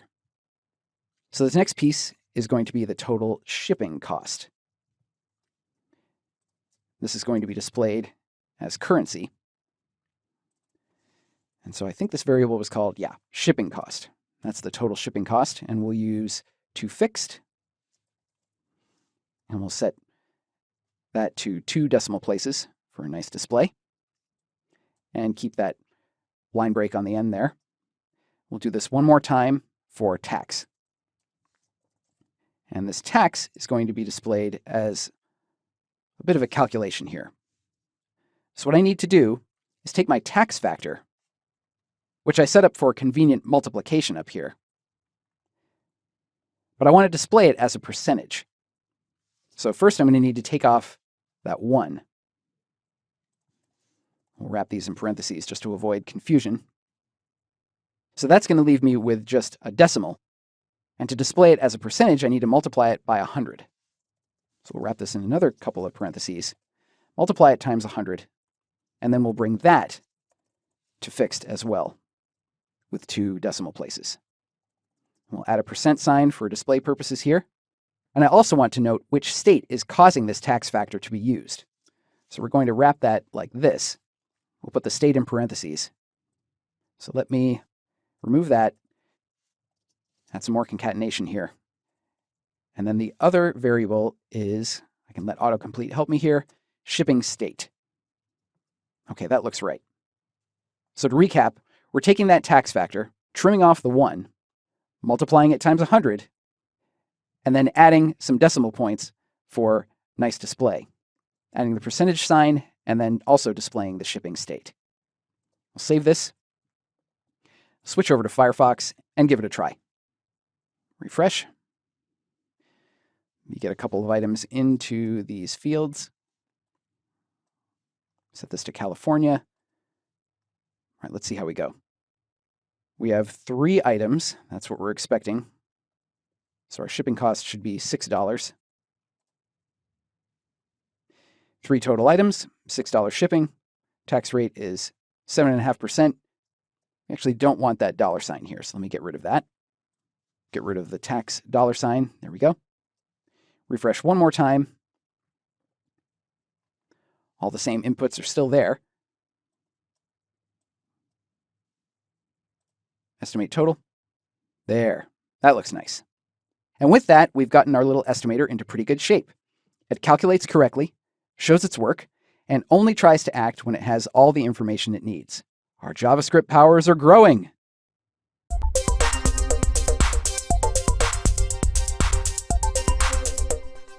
Now it's time for a challenge. We're going to respond to some changes for H+ Sport. For one thing, they've opened up a new store in Washington State.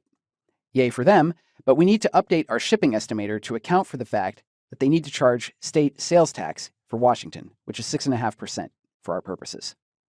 Also, they're selling a new product, H+ Sport Mineral Water. It's fizzy. It also sells for $4 a bottle. We're going to need to update both the HTML and the JavaScript for this challenge.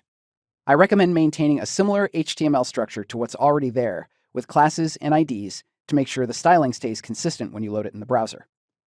You'll be adding a new tax factor and updating the calculations based on all that new stuff. This challenge should take about 5 or 10 minutes to complete. Good luck!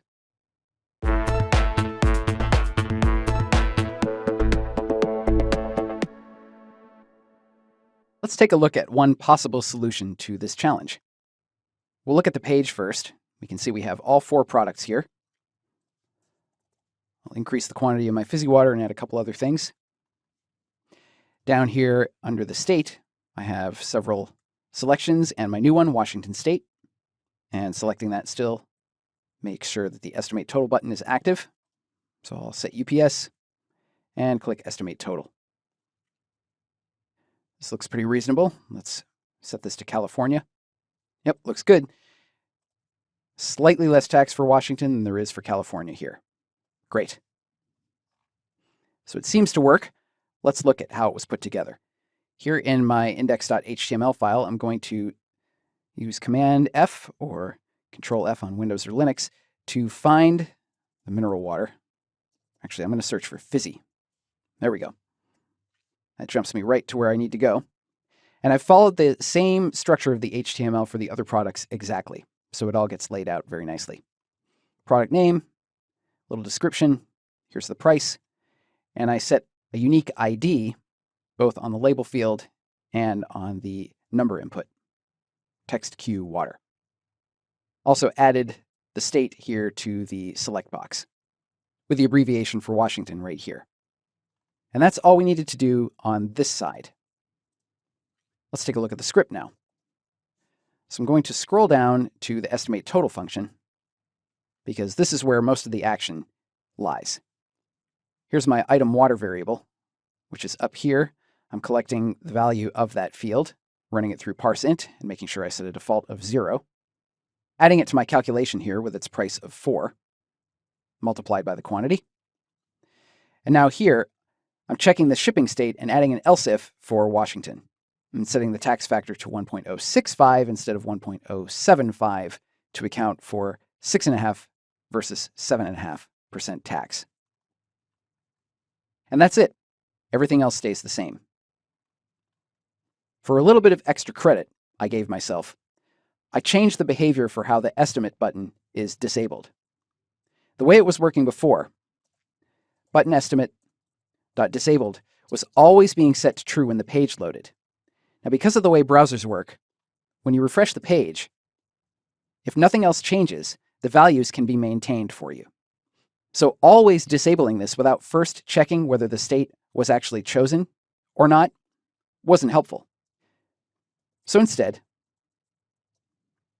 I broke out this logic that checks the state value and sets the disabled property accordingly into its own little helper function, which is called when that change event fires, but is also called right when the page is first loaded.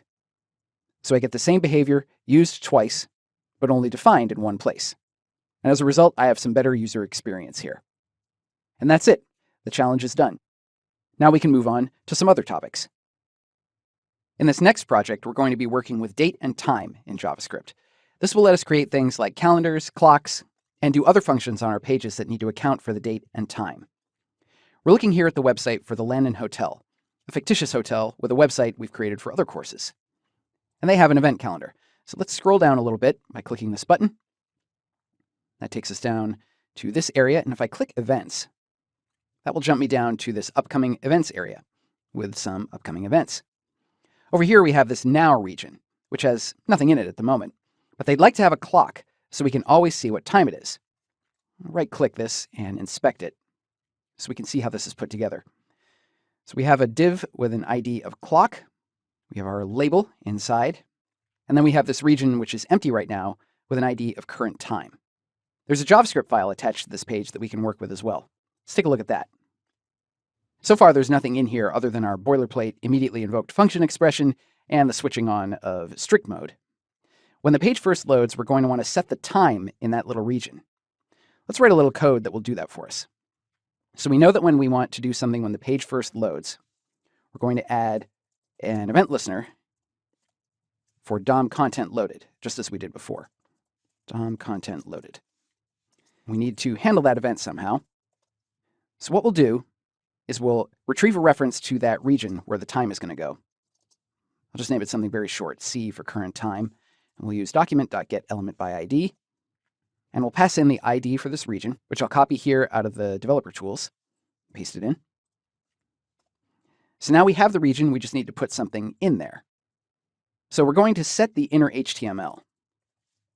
I'm not totally sure if I'm going to need HTML for this or not, but I usually like to start with that and then change it to plain text if it turns out I'm not going to need HTML. So let's just hard code something in here just to make sure that it's going to work. We'll say it's 3 o'clock. I'll save that, get a little bit of automatic reformatting from Prettier. Then we'll switch back to Firefox and refresh. Okay, great. We're getting a time in here. It's not actually updating and it's not current. So we can fix that as well. Instead of setting this to a hard-coded time, we're going to need the real one. And to get the real time, we need to use a built-in JavaScript object called date. And the way we'll do that is by creating a variable. I'll call it d for date. And I'm going to invoke the date object's constructor.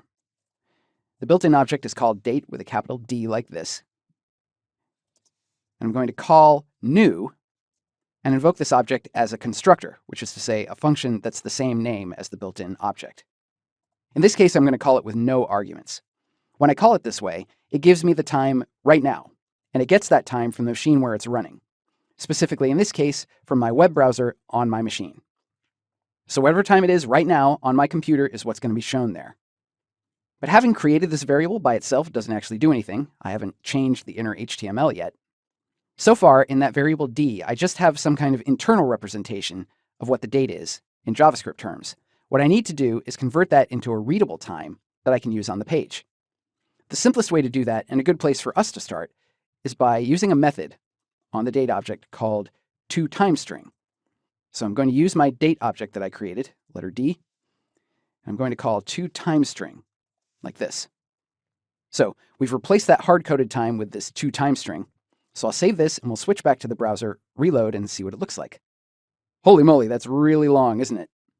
Not exactly nicely formatted, but it is the real time. Now I could do some formatting on this, lop off the time zone here, this offset, but I'd still have this in military time with seconds and all that. I don't know if we really need that right now. So coming up, we're going to explore some of the other methods that the date object offers that can give us something that will be a little more readable. This is a good starting point though, and it's an easy way to make your page self-updating without any server-side interaction. Now we're going to look at some of the other methods that are available on the built-in date object so we can format our time a little more nicely than this. I'm going to open up the JavaScript console to experiment with this. So I'll hit Command-Option-I here, open up the console, clear these messages. First, I'm going to give myself a date object to play with. So I'm going to create this with a name of D, just like I had before, the new date. And this returns a date object. Now remember that we have the string version of this, so toTimeString. So if I wanted to start to do some reformatting of this, I could consider just trimming off everything that comes after that. So we could save this as a string, toTimeString, and then I could use the substring method and just take off everything up to, say, the 8th character. That would give me this, but it's still just a string. Instead of kind of twiddling around with this string, let's build a new one based on what we actually want to appear here. The date object has many, many methods for us to try. If I start to type this, almost all of these are going to start with get. You can see in the autocomplete list, there are a lot of them here. And if I start to type get, I limit things to only those functions that start that way. This being a clock, I'm going to want the hour and the minutes. So we have a method called getHours. Let's see what that does. Okay, I get 13, just like I saw here in the string. Likewise, there is a getMinutes function, which is going to give me the minutes. And of course, we have lots of other things like you might expect, like get the date and get the day. Now note that these are also returning numbers. Some of these we might expect, some of them we might not. We'll look at them in a little more detail a little later on. And then of course we have toTimeString, which we've already seen, and toDateString, which gives me a string just representing the date. So we have lots and lots of options here, but for our purposes with this clock, we just need the hour and the minutes.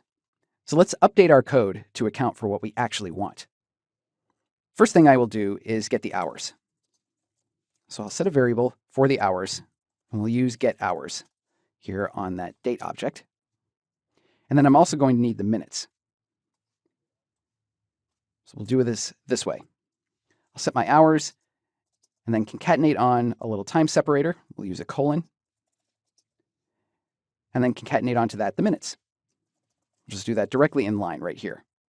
I'll save that and we'll give it a try. Switch back to Firefox. I will close the developer tools and refresh. And there we go. This is a time.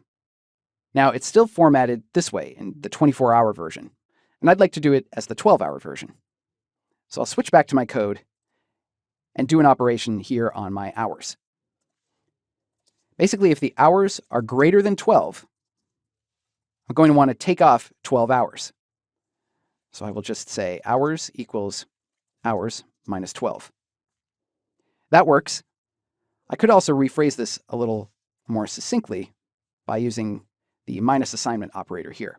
Hours minus equals 12 is the same thing, just a little shorter. So I can save this and try this again. There we go, 1:32 in the afternoon. If you're thinking ahead here, you may be wondering what happens when the clock strikes midnight. That's another edge case that we'll be dealing with a little later on. But now we've seen some of the methods that are available on that date object to give us different components of the time and date. There are going to be instances where we'll need to reformat them even after we extract just the piece that we want, because the representation of that number in JavaScript may not be exactly what you want when you bring it into your page. But there are quite a few options and lots of flexibility. At this point, we have a clock that will be current when the page first loads.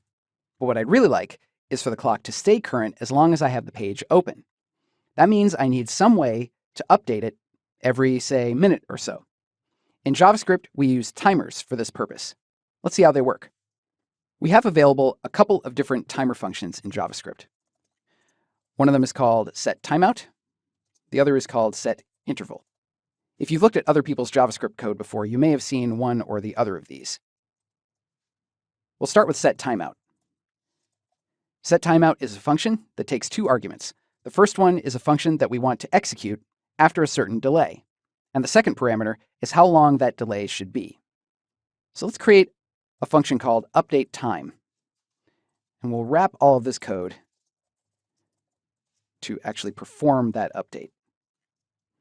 So I'll cut all this and put it inside the body of this function, and we'll give this a delay of 2000. The second parameter is expressed as milliseconds, so that means that this function will fire 2 seconds after the page first loads. So let's save that and switch over to Firefox and try this again. Wait 2 seconds, and there we go. Now we have a current time. Now, if we wanted this to keep going, we'd have to just keep calling this over and over again, setting progressively larger and larger delays. That is obviously going to be inefficient and impractical. JavaScript has another timer function that's used for ongoing continuous updates. That one's called setInterval. We'll set this to updating every second. So I'll save this and switch back to my browser and refresh. Okay, I can sit here all I want and nothing's happening. Now we're pretty sure we're using the function correctly and that this is updating, but it's just getting the same answer every time, so it's staying the same. But we need some indication that something is continuously happening here. So let's update our code to give us something that will change every second. How about we add the seconds? So down here on our time string, I'll concatenate on another colon, and then we'll use D again, only this time we'll get the seconds. Date has that function available, so why not use it? We'll save and refresh. And here we have the seconds, but nothing's changing. So obviously we have a bug here. And the bug is that every time this function is called, we're always referring to the same date object that was created outside of the body of this function. So no matter when we call it, we're always just rechecking the same exact timestamp. To fix this, we need to bring this instantiation of the date object inside this function. So every time it's called, we will truly get a new date. Okay, save that again, go back and refresh. There. Now we have a time that is updating itself, and we'll just keep doing that as long as we have the page loaded. One other note I want to make about timers. This is one that we want to just keep going and keep going and keep going forever. If we wanted to be able to stop it at some point, these timer functions will return an ID. So we could call this clock ID. And if we wanted to stop it at some point later, we could call the function clear interval and pass it the ID that we got from its initial setting. We don't need that in this case, but it's something worth noting in case you have need to stop your timers at some point later. So again, we have this clock that's just going to go on and on forever. But this isn't actually the way I'd like to display this. I'd kind of like it to show up more like a digital clock. I'd kind of like it to look like the digital clocks that I'm used to, where I don't see the seconds, I just see the time separator flashing. Let's do that. So now instead of adding the seconds on, I need some way to make this time separator flash. So first we'll try it by making it display or not display. I basically want this to show up every other second. So in other words, maybe when the second number is even, display the colon. And when it's odd, hide it. So let's create a variable. We'll call this sep for the separator. And we'll start it off as a colon. And then we'll check the seconds on the date object. So if date.getSeconds, we need some way to determine whether this number is even or odd. We can use the modulus operator for this, which is the percent sign. So here, what I'm saying is, if I take the number of seconds and divide it by 2, what's the remainder? If it's even, the remainder will be 0, and if it's odd, the remainder will be 1. So I'm defaulting to my time separator being a colon, but if the number of seconds is odd, I want to make it a space. Like this. Now I have my separator, I actually need to use it. So let's change out this hard-coded colon for our separator. I will save, and now we can go back to the browser and refresh. Here we go, let's try it. And there we go. We have a time that shows the hour, the minutes, and has a nicely flashing separator here. If you look very closely, you can see that these numbers are shifting around a little bit, left to right, as the time separator flashes. We'll fix that later, but this is a very good start. Let's finish tidying up this clock. I want to get rid of this little bit of side-to-side motion. Because we're using a 12-hour time display, I'd like to display the meridian, that is, whether it's AM or PM, and deal with any edge cases we can think of, like what happens during the midnight hour. We'll deal with the jumpiness first. Right now, I'm either displaying a colon or a space, and they're not the same width, so it kind of shifts things around a little bit. Instead, I think I'd like to always display this colon, but just make it transparent or white. Let's go back to our code and take care of that first. Here in Visual Studio Code, I have my separator right here. What we're going to do is we're going to wrap that in a class. So I'm going to create a variable for that class first, which will initially be set to nothing.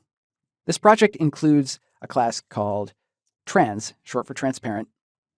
And so now instead of making the separator into a space when the number of seconds is odd, we're going to change the class. So I'm going to bring this down here. I'll change this separator to separator class. And I'll cut this and bring it up here. Okay, that's part 1. Part 2 will be to actually use that class on the separator. So I'm going to change my specification for my separator to include this class. We'll say that the class equals, and we'll use the separator class here.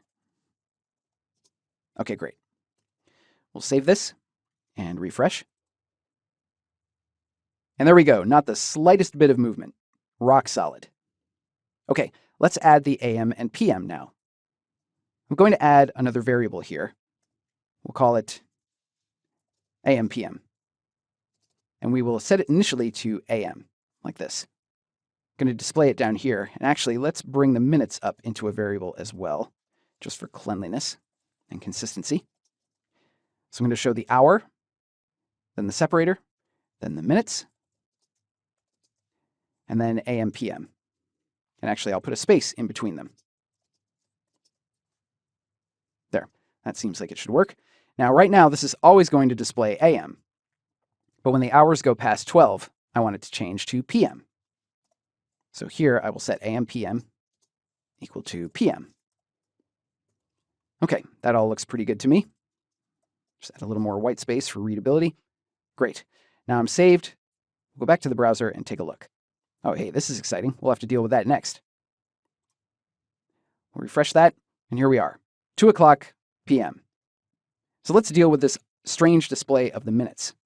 Because the number of minutes is less than 10, it's just giving me the integer, and I'm just passing that right through without trying to format it nicely by adding a leading 0 in front of it. That's easy enough to fix. So we'll say if the number of minutes is less than 10, my minutes should be formatted as a string that starts with a 0. So I'll say minutes is a 0 plus whatever the current number of minutes is. We'll save that again. There we go, much better. There's one more thing to take care of here. When it's 1 o'clock in the morning, get hours gives us a 1. 2 o'clock in the morning, it's 2.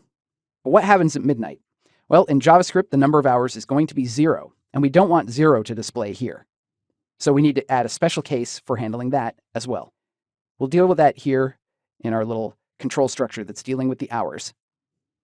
So if the hours are greater than 12, we're handling that.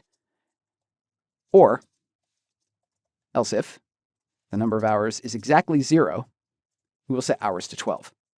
So it will display as midnight with 12 instead of 0. We're not going to see that right now, but we know that that's something we'll run into later, and so we've added it to make sure it'll work. With all these changes made, our clock is looking and working very nice indeed.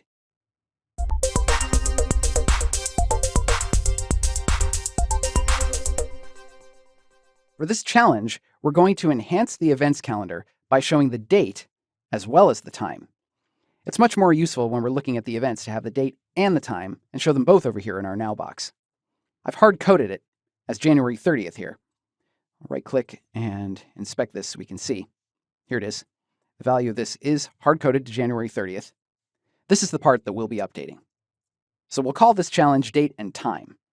You're going to add the date to that now box and format it like June 16th. Remember that some of these functions that we use to get parts of dates and times will be numbers, and they won't necessarily be exactly in a format that we can use right away. So this is going to take some work to format it and spell it out like this.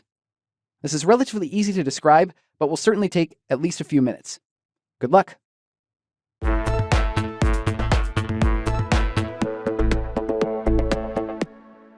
Let's walk through one possible solution to this challenge. First, we'll prove that it actually works. It is indeed December 5th at the moment.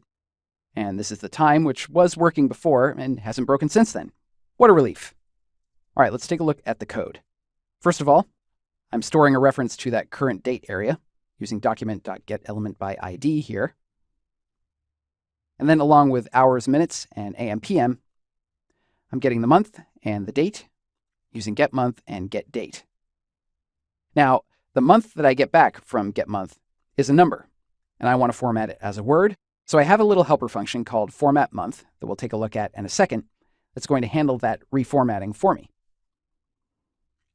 And then down here, I'm using text content to change the contents of that current date area because I don't need to use HTML. So I just have the month, followed by a space, followed by the date. All right, next, let's take a look at this formatMonth helper function. We have some sanitization up here first. I'm making sure that what I get is turned into a number using parseInt, as we've seen before. And then I'm making sure that the number that I'm getting is in the range that I want it to be, which is to say I want to make sure it's somewhere between 0 and 11, which is what that function is supposed to return. Now, there are different ways that we could have actually transformed the number into the name. You could have used a switch statement like this, or an if-else series, eventually getting yourself whatever the name of the month is supposed to be. What I did here was I created an array of names. Arrays are 0-indexed, just like the values that come back from that getMonth function. So it's a good match to use the two of them like this. So all I have to do is create that array of all those month names, and then I can return months sub m, which is that index that comes back from getMonth. That's returned and stored in this variable, and then displayed here. And there we have it, a little region of the page that tells us what now is. Working with dates like this involves a little bit of elbow grease to get things formatted just so, but once we're done, works great. If you felt like writing all that code to handle dates and times was maybe just slightly tedious, you are not alone. In the grand scheme of things, it wasn't a ton of code, but if you were working with dates and times a great deal, you would probably want something to help. We're going to look at a couple of third-party libraries that are very helpful for working with dates and times, and try using one of them. Probably the most popular library for dates and times in JavaScript is moment.js. It can do almost anything you could possibly want, and just like it says here, it can parse, validate, manipulate, and display dates and times in JavaScript. It can deal with time zones for you, do almost anything you want. There's also another smaller library just called date and time. This is the one we'll be using in this example because it's much smaller and it's very focused, and it happens to do exactly what we need for this project. Both of these packages are also available on NPM, the Node Package Manager. It's a very handy utility that works on the command line for downloading and managing JavaScript packages. If you're working with third-party JavaScript packages, you would be well served to learn how to use it. Check out the course Learning NPM, the Node Package Manager, to get started with that. I've included moment and date and time in the lib folder of the exercise files for this chapter, so you can easily try out either one. We're going to use date and time, as I said, because it's leaner and does exactly what we want. To use these libraries, we need to install them with their script tags. So I'm going to scroll all the way down to the bottom of this file. Here we go.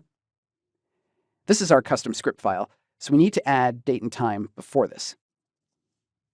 With the structure of our exercise files, this is going to be up a level and then into the lib folder. We're going to call date and time, and we can use either the minified version or the non-minified version. We'll use the non-minified version for now in case we want to read this, but if you were going into production, you'd want to use the minified version. The date and time library is so small that it doesn't include built-in support for Meridian time formats. There's a plugin for that you can install as well, which is also available here in the exercise files. Visual Studio Code is very helpful in completing the name of that for me. So I'm loading these in the correct order. First the library, then the plugin that handles that particular time format that I'm going to be interested in, and then my custom script file where I'm actually going to use that library. Okay, I can save this and move on to my actual script. Here's the code that we're going to be modifying. Let's take a look at the documentation for date and time and see what we're going to be using. The documentation appears here on NPM and on the GitHub page. Either one will be fine. So we'll scroll down. What we're looking for is a way to format our date in the way that we want it to display.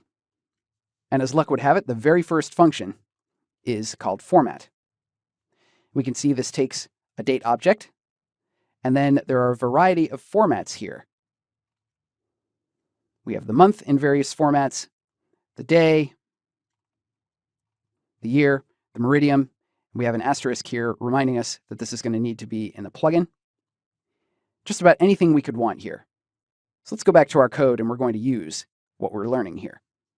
Pretty much all of this code up here is dealing with time formatting and date formatting. So we can get rid of all of it. All we need is our date object, and then we're also going to need to load the plugin. When we bring date and time into our project, that exposes a global object called date lowercase. And it has a method called plugin for loading its plugins. So we're going to load the Meridian plugin, or rather we're going to tell date to use the plugin. It's already loaded by that script tag. We have our formatting for our time separator, and now this is where all the display actually happens. So we're going to be using the date format function. So this is date.format, and looking at the signature of the function here in its documentation again, the first parameter is the date object. So in our case, it's going to be D. They're calling it now in the docs. So we'll pass in D, and then the second parameter is the particular formatting that we want. So for the time, the first thing that we want is the 12-hour version of the hour. And here it is right here. You can get it with or without leading zeros. If we pass in just H as a string, like this, we will get the hour in a 12-hour format with no leading zero. Next, we're going to want the minutes. And for that, we have a couple of options here, with and without leading zeros. In this case, we do want the leading zeros for the minutes. So we'll use MM. And we could copy this and wipe out AM, PM like this. But because this whole thing is a formatting string, we can put everything in here. So what I want here is the minutes followed by the AM or PM. Referring back to the documentation, here's the meridian. And I'm going to take the version with no periods, which is a double capital A. There we go. Likewise, I'm going to be able to get rid of everything here for the date, replace that with a date format.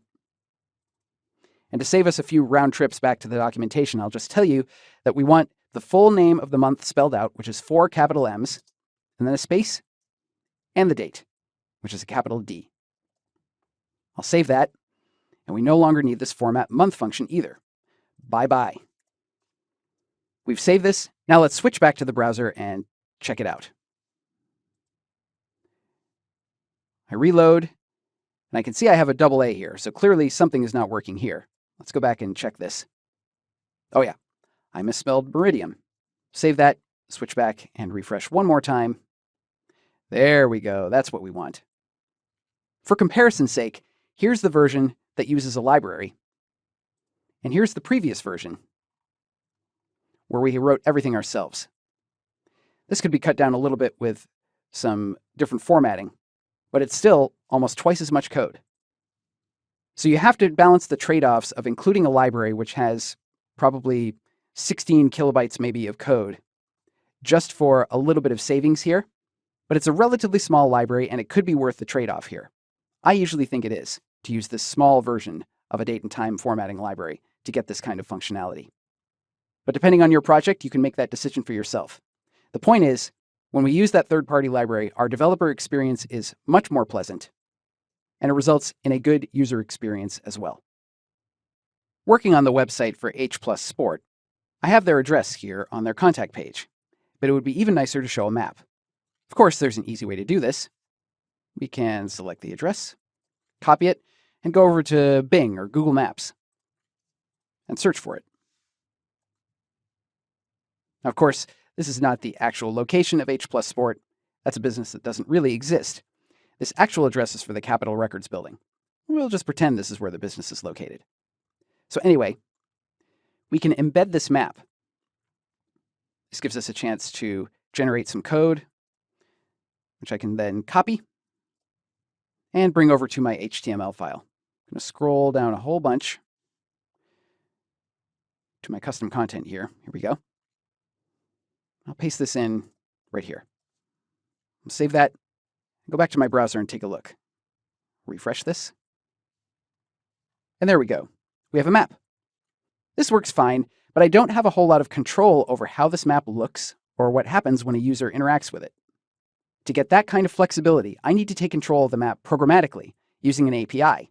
That is, a software toolkit provided through JavaScript that lets me change the maps. Let's talk a little more generally about what an API is and how you would use one. When I say API, I'm referring to an application programming interface. In this case, when I say application, that's the page or the app that I'm working on. And the API is the official way to use someone else's JavaScript, use someone else's resources, to create something on your own site. I find that one of the biggest challenges when working with an API, other than the challenges of programming in general, just fixing bugs and so forth, is the terminology. You may know what you want, but you won't necessarily know what it's called, because an API is written by a developer. So they might have to be very careful about how they name things to avoid collisions with other terminology and technology that their company works on. So they won't necessarily use the same terms you would when you're trying to solve any given problem. This is where example code and documentation is your friend. A well-written API usually includes good documentation and useful example code that you'll be able to copy and paste to get yourself started. Many websites and services offer JavaScript APIs. Bing, in other words Microsoft, offers a rich Maps API with a generous free tier, which is what we'll be using shortly. Of course, Google offers many JavaScript APIs, including Maps. Theirs is quite popular, but currently requires an associated billing profile and therefore a credit card to sign up, so that's not really a great match for us right now. YouTube offers APIs for controlling their players, as does Vimeo. SoundCloud also offers an API, but in their case, they call an API an SDK, or a software development kit. So when you're looking for an API or a way to interface with someone else's service using JavaScript, you can search for the service's name and then JavaScript API or JavaScript SDK and see what comes back. So that's what an API is, and going forward, we're going to see how the Bing Maps API works to add a map to our website that really works just how we want it to. Let's create our first map using JavaScript instead of this embed code down here. We're going to need a couple of things to do this. A Microsoft account, which you can get at live.com for free, and an API key, which you can get here at bingmapsportal.com. I'm already signed in using an Outlook account, and here under my account, I have my keys. So far, I don't have any keys, so it's prompting me to create one. We'll call this JavaScript for Web Designers example. This is going to be a basic key that I'm going to use for development and testing. You could choose that this is going to be used on a website if you're going to actually put it on a website. I'll just create the key. There we go. Now I can see this. Now you're going to need to create one of these yourself. If you try to use the key that you see here in this course, it's not going to work because this key will be gone once we're done. You're just going to follow the same procedure to get your key. So I'm copying this giant string, and I'll be using this later. Now keep in mind, most APIs require keys like this and place limits on how much you can use them before you need to start paying some money. The limits are generally quite generous, so when you're learning, it would be almost impossible to run into them. But just be aware, when using these free APIs on things like websites live on the internet, it could result in maps eventually not working, at least for a time. In any case, we have our key. So let's go back to the code, and we'll start making some changes. First of all, I'm going to scroll down and get rid of that embedded map. Here we are. So I can ditch all of this code. I have a placeholder here for where we're going to put the map eventually, just an empty div for now. We're not using it yet, just keep in mind that it's there. And then in my script file, I'm going to save that API key that I created earlier. I'll set up a little variable called bMapAPI I'll paste in my key. Remember, you're going to need to get one of your own. Okay, very good. Now let's visit the documentation and see what we're going to need to do to start working with this stuff. Here's the documentation site for Bing Maps. And we have a couple of things that we're particularly interested in. We have the Getting Started, which tells us about setting up an account and a key. Then we have the Bing Maps web control, which is Microsoftese for their JavaScript API for putting maps on our pages. And they also have REST services for things like geocoding, which means converting addresses into latitude and longitude coordinates, routing, meaning directions, static imagery, if you wanted to create maps that are just images, and so forth. What we're interested in is this web control for actually creating maps using JavaScript. It's broken down into various sections here. If we look at this Getting Started section, this talks to us about getting that account and key, which we've already done. So let's look at the next piece, creating a basic map control. First part is just some boilerplate about setting up a page, which we've already done. Now we have some lines about actually including their JavaScript API in our pages via a script tag. This is what we want. And we'll use the SSL version just in case we end up hosting this in a secure environment at some point. It'll work fine either way.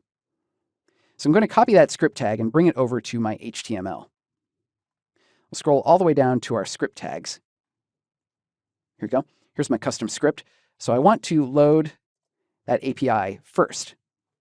And the format that this is using includes a callback called getMap and a key, which is my Maps API key, which I have over here. I just saved it in a variable for my own convenience. I'm going to copy this and follow their example, just paste it in right here. I feel like I'm just going to rename this callback to initMap. This is just going to be a function that I'll be filling in myself later on. Do we have anything else here? Yes, we need a place to put the map, which we already have in our project, and I've already added a little bit of styling for it to make sure that it'll look nice when it loads. Then finally, we're going to need that function, which they're calling getMap. I've decided I'm going to call it initMap, so we'll add that to our script tag. Function initMap. And I'll add use strict in here, so we're always operating in strict mode. Okay, so far so good. And I'm going to continue following their example code here. Now here at the end is the whole thing. Loading the API via a script tag. Actually, I can see they're calling it their SDK here. And then in that callback function, creating a map. So let's just copy this line and bring it over. And this is an ID. So I need to make sure I'm using the same ID that I have set up here on my site. So I'll scroll up, copy my ID, and paste it in here. We can just save this, then switch over to the browser and try it out. Refresh this. And there we go. We have a map. There's no configuration on this map, so it seems to just be guessing where it thinks I am and displaying that way. I know I'm going to want this map to display a different location, specifically the store, when it first loads. So let's look at the documentation and see if we can come up with something that might help with that before we finish. Looking over here in the Getting Started area, I can see there is indeed a Customize Map options on load. That's just what we want. And I can see here that there's a configuration object that I can pass in along with just creating this map. So let me select this configuration object. I'm going to bring that over into my example code. Put it right here. There we go. One interesting thing here is that I can pass in my credentials here as well, instead of, I assume, just passing them in as part of the script tag like I'm doing right now. I'm not going to use this right now, so I'll just comment this out. I think I can leave everything else. We'll just save this and refresh one more time to see what we have. Refresh. Yeah, there we go. Now this map is configured to show the center of London, and it's using an aerial map, which other places might call a satellite map. Now we are cooking with gas. We have a map displaying, created entirely with the Bing Maps JavaScript API. It's not displaying exactly what or how we want to just yet, but that's what we'll be addressing next. Instead of displaying London, let's move this map so it displays where the store is actually located at this address. Looking at the code, I can see here in the configuration object that I have a center configuration, which is a location, and it needs latitude and longitude. I don't happen to know what the latitude and longitude is of that address for the store, so we need to look that up. In other words, we need geocoding. There are online services that can do this for us. I'm going to copy the address. Like gpsvisualizer.com offers one. But we're already tied into the Bing Maps API, so why don't we take a look at their REST services page that mentions geocoding. Going to just do an on-page search for geocoding. Here we go. So they're filing that under the locations section. We can take a look at that. Okay, find a location by address. That's perfect. That's just what I want. So let's see what this looks like. This is a RESTful API. So the idea is that I will make a web request that will then return the data that I want based on a set of address values for any country, says this. Okay, so this is the URL that I would be submitting to. I can look at this and see, oh, wow. Okay, this is looking for a very structured way of doing this, involving lots of different parameters that they've put in curly braces here. I don't think this is exactly what we want. We just want to be able to put the address in and see what comes back. So we'll go back, find a location by point, find a location by query. Here we go. That might do it. Let's see what this URL looks like. I have a structured version and an unstructured version. Just looking at these different URLs, this one looks like it's just accepting a query as part of the query string, so I think that's what I want. Let's copy that and open a new browser tab. There's a lot going on here. I can see I'm going to need my API key. I'm going to strip out everything else. Make sure I have my address copied. Paste that in. I think this will get URL encoded for me. And now I need my API key as well. Let's go back over to the code. I'll copy that key. Paste that in. Hit return. There we go. This is being formatted very nicely for me by Firefox. And here is the center point with its coordinates, latitude and longitude. So I'm going to copy each of these, bring them over to my code. First, the latitude and then the longitude. We'll save this, switch back over to Firefox, and refresh. There we go. We are now centered on Los Angeles. We're zoomed kind of far out, and we're not using a road map, which is probably a more common way to do this. But we do have the map right where we want it to be. That is good. Let's make one more quick change here. I think I like this idea of sending my credentials as part of the configuration object instead of using them in the script tag. So I'm going to jump all the way down to the bottom of this file with Command down arrow. I'm going to trim my API key out of the script tag. Save. And back in my script tag, I'm going to uncomment this credentials line and pass in my API key here. Save one more time, and I'll switch back to the browser and refresh again. Make sure this still works. Great, it does. Now with this geocoding, we did this by hand by just pasting the URL into a browser tab. But of course, it's possible to consume a REST API like this programmatically through JavaScript, which we'll see later in the course. Now we have a map that is centered in the correct place, and we use the geocoding service provided by Bing. As lovely as the aerial version of this map is, I'd like it to look more like a road map, so customers can see the streets and know better how to get to the store.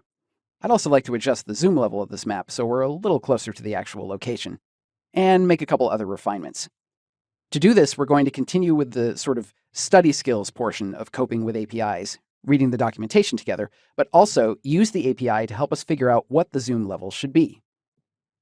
We'll start out by changing the type of the map. Of course, I can do that here, but I want this to load with the right version set. And looking at my code, it looks like the map type ID is what I need to change. But what's the value that I want to set? We need to read the documentation to find that out. So back here on the Bing documentation site, I could search or try and filter by title over here. But most of the time when you need to look through the configuration for different parts of an API, you're going to want something that's usually called a reference. And I can see there's a map control API reference here. Scrolling down, here's a map type ID. Let's confirm, yeah, map type ID. That's what we want to set. So what we're looking for is probably going to be on that documentation page. So let's try it, map type ID. And here they are, aerial, canvas dark, canvas light, bird's eye, a whole bunch of stuff here. Oh, and road. Yeah, I think road is what we're going to want for this version. So I will put road in here instead, and we'll reload this map. Great. Now we have the roads. The next thing I want to do is configure the zoom just the way I'd like it. So let's see. Zoom in a few levels here. This level looks pretty good to me. But what level is it? We can ask the map to tell us. So I'm going to open up my developer tools and switch to the JavaScript console, clear out all these messages. Now, as I recall, I set a variable for this map called map. So let's see if we can see that here. Indeed, we cannot, because this map is defined inside our initMap function. I need a reference to this in the global namespace so I can play with it in the JavaScript console. So I'm going to move this up here and then reset it to the map inside the initMap function. Now we'll save this, come back here and refresh. I'm going to need to reset my zoom level to where I had it before. I'll just go in a few steps here. We'll try this. Open that console back up again, clear the messages. And now map is in the global namespace, which means that I can start to play with the API from here. If I type a dot, now I can see there's a whole bunch going on here, including a bunch of methods that look useful. And one of them is getZoom. Let's try that. All right, my zoom level is currently 14. So if I want the map to load in the way that I've just configured manually by playing around with those buttons, I can ask the map using its own API to tell me its current configuration, and then set the configuration here so it will load that way by default. Close these tools, reload, and there we are again. Great. Currently, I can also drag this map around, and if I use my scroll wheel, we start to zoom in and out. I'd like to disable both those features just so we stay right where we are, and this map is always just loading the store. I'm going to need a little help to do that. I can see here there's a map class and a map options object. The configuration for this map is an object, so I'm going to bet that that map options reference page is what I want. Yep, I can see credentials, which I'm using already. There's a whole bunch of stuff here, including disable zooming. That disable zooming looks promising, but what I really want to do is disable the scroll wheel version of zooming. So scrolling up here, I can see, yeah, disable scroll wheel zoom. Perfect. So I'll bring that over here. And I do want to disable the scroll wheel zoom, so I'll set that to true. Now I need to disable dragging on the map. So I'm going to do an on-page search for drag down here in the search bar, and nothing is coming up. Well, I'll go back to that disable section, all those keys that start with disable, and see what we get. Bird's eye, keyboard input, panning. There we go. That is another word for moving the map around. So I think that's what we want. Let's try it. Disable panning, we'll set that to true, and save this again. Switch over to the browser and refresh. There we go. The map no longer moves, and my scroll wheel will scroll the page instead of the map, but I can still zoom in a little closer if I want to, or a little further away if I want to.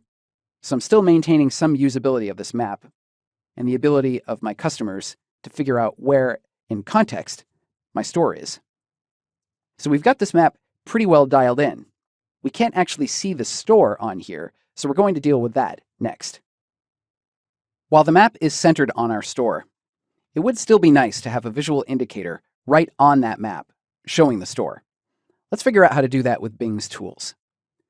Looking over here at the documentation, I can see that we have something called the map control concepts.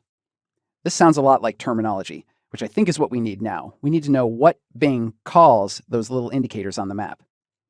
Pushpins looks promising. Let's take a look at that. Yeah, map icons or markers. Great. This is just what we want. Let's try the first example. This looks an awful lot like what we have already. Right here is where the custom pushpin is created. So we're going to just copy this example code right here. Bring it over and give it a try. Our map is defined up here, and now we're going to define this pin. We're using the Microsoft.maps.pushpin class here, and they are putting their pin right in the center of the map, which we could also do. I'm going to take this center point out. I'm going to set it to a variable called store location. Store location is that Microsoft Maps location, and we're centering the map on that. And then I'm going to create this pushpin at that location. Now, this is not Microsoft City Center. This is H+ Sport in Hollywood. There's a subtitle also, so we might as well use that. We'll say this is actually Capitol Records, just so there's no confusion. And the text, I don't know what that is. Let's look back at the example. I see. There's a 1 here showing right there. We'll use an H for this. So the pin is created, and then there's a second function here, map.entities.push. We are using the name map.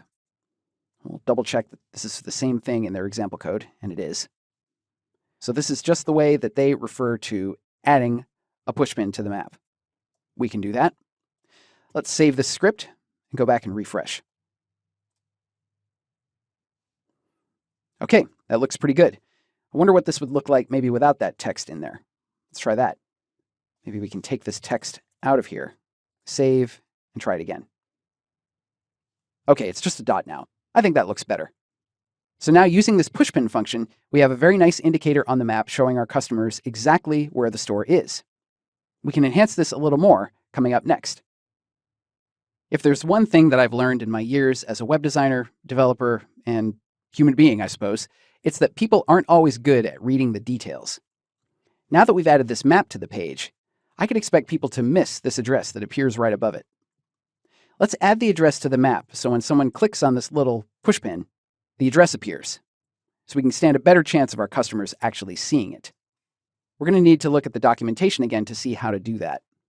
So starting back here on the documentation, I'm going to look under the terminology or concepts area again. And then right under pushpins is info boxes. That sounds pretty promising. Let's take a look at that. Sometimes referred to as an info window or pop-up. Yep, that's what we want.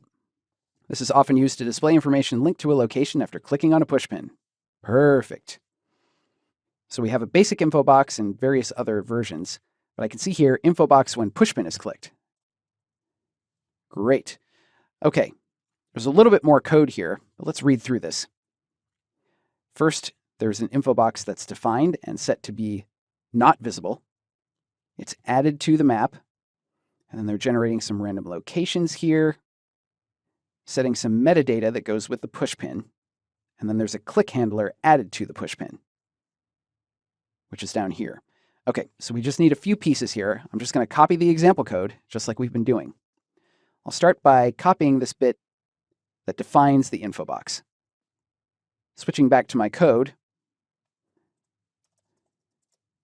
they are defining the map first and then the info box. So let's do that. Here is our info box. Creating a new info box. They're putting it at the center of the map and setting it to not visible. Okay, I'll just follow that example. And then setting the info box to appear on that map. Okay, that looks good so far. We don't need a random location. We already have a pin, but we don't have anything about pin metadata. Let's take that over to our code. We need the pin first before we can set the metadata, I assume. And let's set this title and description to the same thing that we have up here. H+Sport in Hollywood, only this time we'll put the address in the description. So I'll switch back over to my browser and grab it from here. I'll copy that, come back over to my editor and paste it in. Whoa, okay, so that added a bunch of line breaks and things, which is not going to work with a string in JavaScript. We'll set it like this. So we have our pin metadata, and following the example code, what comes next? We need that click event handler. All right, I will add that, pushpin clicked, and we can copy the definition of this function. I'm just going to paste it here right into that event handler. And I can see that what we're doing here is we're setting the options on that info box. And the target of this event is the pushpin, I think, that was clicked. So I'm using e.target. This is pretty common event handling stuff here, where we retrieve the target, that is the thing that was clicked, and then we get its location. Then we get the title and the description out of its metadata, which we set up here, and we set its visibility to true. Okay, I think this is going to work just like it is. So let's save this. We'll switch back over to Firefox and give it a try. Now if I click this, there we go. We have the name and the address. This looks pretty good. I'm curious about one thing though. I wonder if this supports HTML. So we could break that address up onto 2 lines. Let's try that. Just put a little line break tag in here. Save again. I'll refresh. Yes, indeed. Because this name is so long, I think I might actually like it a little better on 1 line. So we'll leave it just like it was before. But that's good to know that we could put HTML in that description if we wanted to. If we were going to have a big info box with a lot of description of whatever the item is that the pushpin refers to, we could do that there. So refresh one more time and see what it looks like now that we're finished. Looks good. Using the Bing Maps info box, we now have a map looking and behaving in a visually pleasing and highly usable manner. We've increased the chances that our customers will actually see the address without being totally overbearing about it. Looks good.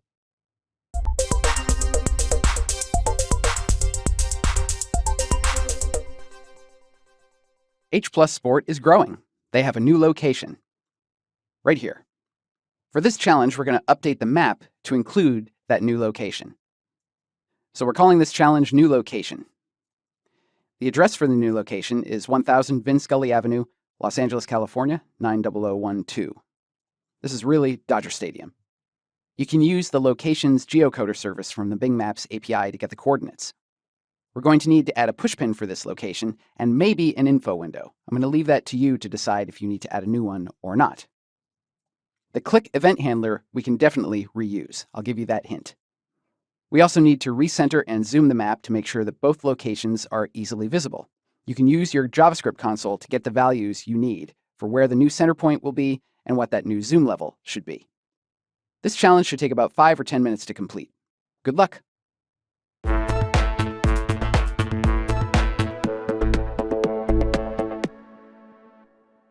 Let's explore one possible solution to this challenge. Scrolling down to the map, I can see here's the Hollywood location and the one that I'm calling the Chavez Ravine location. I lived in Los Angeles, so I know that's what that area is called. It pops up with that info box. It's working like we expect it to. So, how did we put this together? First of all, I needed to geocode that address using the same service that we used before, feeding in that address here and pulling out the coordinates. Back over here in my script, I now have 3 locations up here at the top. I have the store location for the Hollywood location, which I've renamed to avoid confusion here. The one at Chavez Ravine, where I've plugged in those coordinates. And then the new center point, which is not either of those locations, because I needed a place that could show both of them. We've changed around the zoom level here to account for showing both of them at once. I have my info box, which I'm reusing. If we wanted to be able to show both of the info boxes for both locations at the same time, we could have 2 instances of an info box, but because I'm only toggling, I'm just reusing the same one. So none of this code needed to change. I'm setting up the pin for the Hollywood location here, and the pin for the Chavez Ravine location down here. And when I said that we could reuse the same event handler, we did copy it into this add event handler listener the first time, but now that we're reusing it, we took it back out. It's right down here. The definition is exactly the same. It's generic because it's using that event parameter to retrieve the pin using event.target, and then pulling the title and the description, which is unique for each pin. So we can have one event handler that handles either type. And after that, we just have a pin defined exactly the same way as for the Hollywood location for this new Chavez Ravine location. And when I was trying to set that new center point, there were a couple of things that I needed to do in the JavaScript console. First of all, I needed to re-enable panning. Now, of course, I could go back to my map definition and change it right here in the code, but that would involve reloading, and who has the time for that?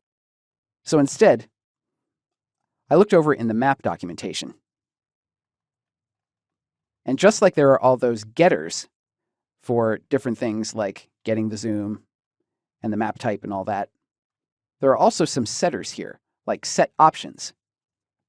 That lets me dynamically set the options that are applying to the map as it's currently loaded. So what I did was I opened up my JavaScript console, loaded up my map, and called set options. And according to the documentation, it accepts an object of those map options. So I tried setting, here in the console, disable panning back to false. Now if I hit return, I can drag this around again. But if I refresh, it would be reset to my original options. So I was able to drag that around and then use map get center, which returns an object with the latitude and longitude. Likewise, get zoom returns that zoom. So with that all done, I can refresh. We're back to a map that doesn't drag around anymore, and we're done. We have a completed map that shows both of the locations. In this final mini project, we're going to work on this checkout page for H+ Sport. Have you ever noticed how many checkout pages require us to enter the city, the state, and the zip, or postal code? This always drives me just slightly nuts, because if I know that postal code, I can look up the city and state from it, and save customers a few keystrokes. We're going to fix this form so it queries an API for the city and state and fills in those fields for us. There's a simple-to-use commercial service that offers a RESTful API to help with this. This is where I first heard about this kind of functionality for programming. It's called Ziptastic, and if you're going to do this professionally, check them out. You could even use them now if you'd like. The service is called the Forward Geocoding API. Version 3 is their commercial version, but they still have their free version, version 2, available as of the time I'm recording this. If you make a call to version 2 and pass in a zip code, you get back these kind of answers that we'll be using later. But to save you from having to read any more documentation, there's a little API included in the exercise files for this course, but you'll need a local web server to run it. And in general, when working with web requests in JavaScript, a web server is kind of a must. Trying to use third-party services from a file URL, as we're doing here, is not possible in any web browser due to the security features they all have. I'm using MAMP, which is available for free for macOS and Windows. There's also a pro version that you could pay for. There's also XAMPP, available for Windows, Linux, and macOS, and various other options as well. For more information on local web servers, you can look at the course Installing Apache, MySQL, and PHP. Basically, what we need for our purposes is just to be able to have a web server that can run PHP to run our little API file. We do not need any databases for this. I've copied the exercise files from my desktop into the MAMP folder from which the web server does its work. By default for MAMP, that's the htdocs folder inside MAMP's application folder. I've also renamed the exercise files from exercise files to just X files, so there's no space in the URL. With that done, I just open up the MAMP control panel, started the web servers using the button that previously said start and now says stop. And with that, I can load the API. I can also load the exercise files right off my web server. This starts out at localhost port 8888 and then following the path down to the exercise files. This is our work in progress folder, and this is the API. It looks like this. It's in chapter 6, API index.php, and then we pass in a query parameter of zip with a zip code of some kind for a United States city. I'm using 91601 here, North Hollywood in California. And as you can see, the answers that Ziptastic and the version that we're using are quite similarly structured.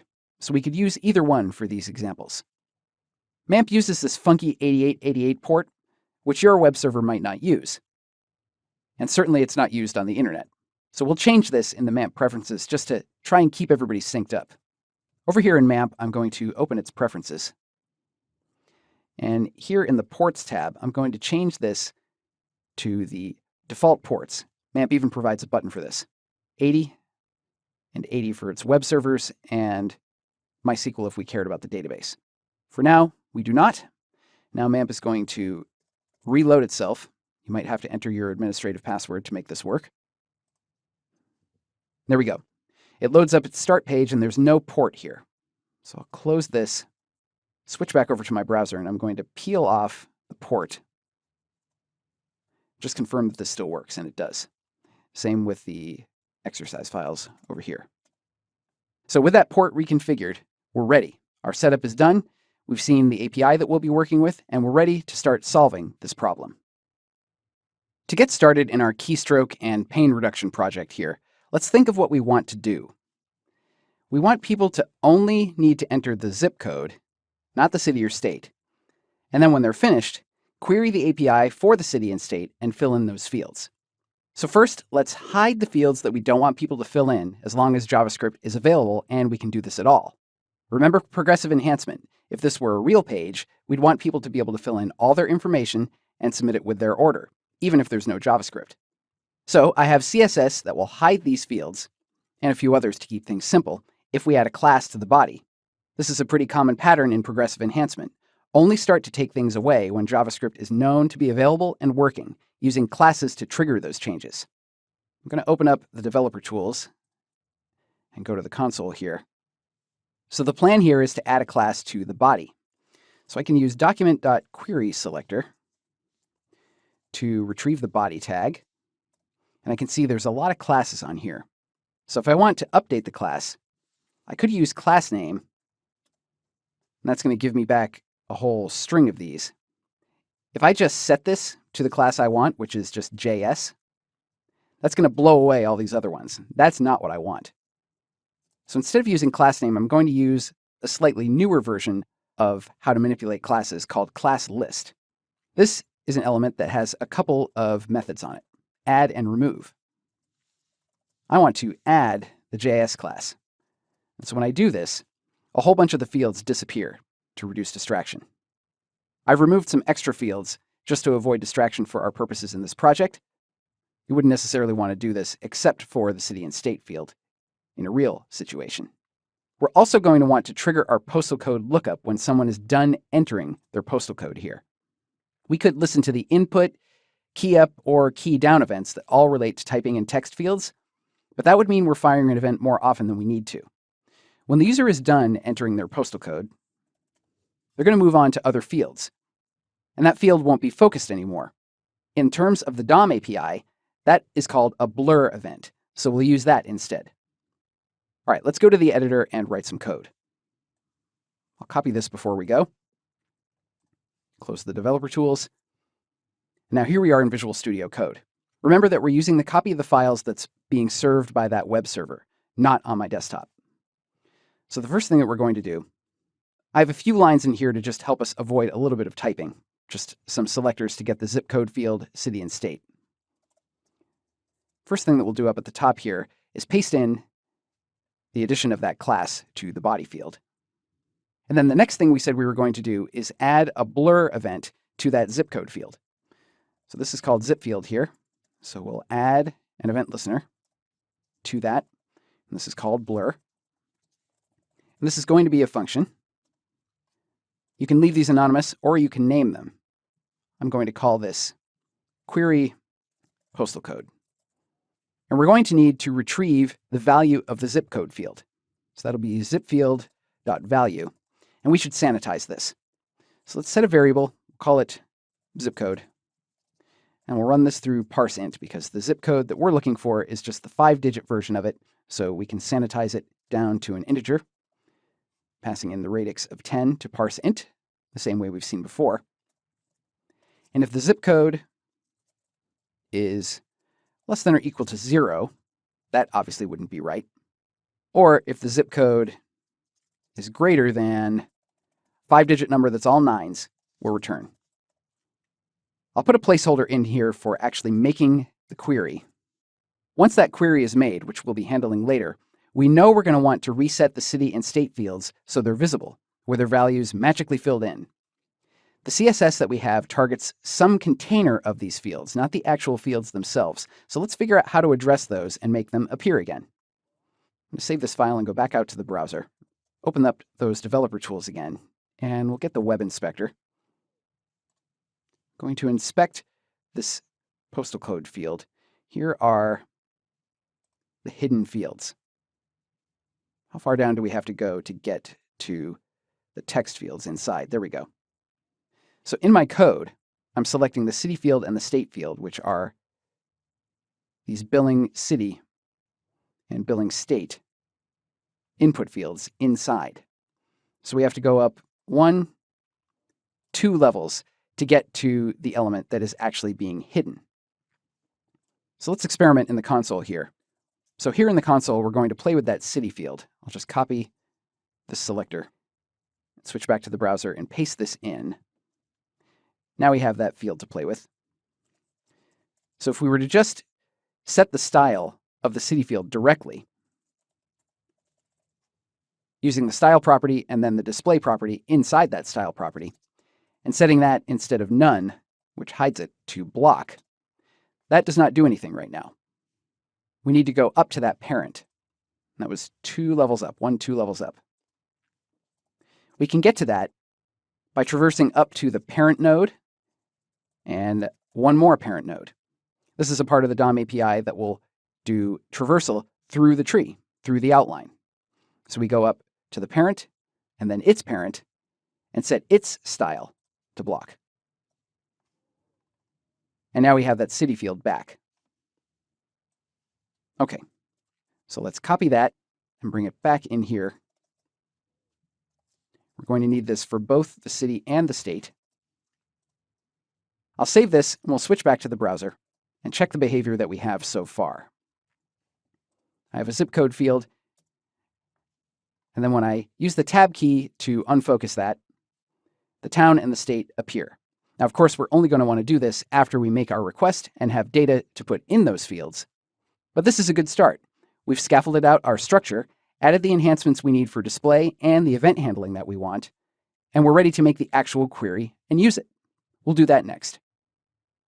Now it's time to query our API for the postal code and act upon the result. To do this, we're going to employ a JavaScript library that makes HTTP requests much easier to make and handle, and of course, use the data it returns. The library we'll be using is called Axios. It makes working with RESTful APIs, that means APIs that you interact with through regular web requests, much more pleasant. It's a small and focused library, and I use it a lot. It's already added to the index.html file for this project. Let's just jump all the way down to the bottom. As you can see, here it is. It's installed in the lib folder for this chapter. If you're following along in an older browser and the example doesn't seem to work, you might need this ES6 promise file, which fills in missing features of certain browsers. Libraries that do that are called polyfills.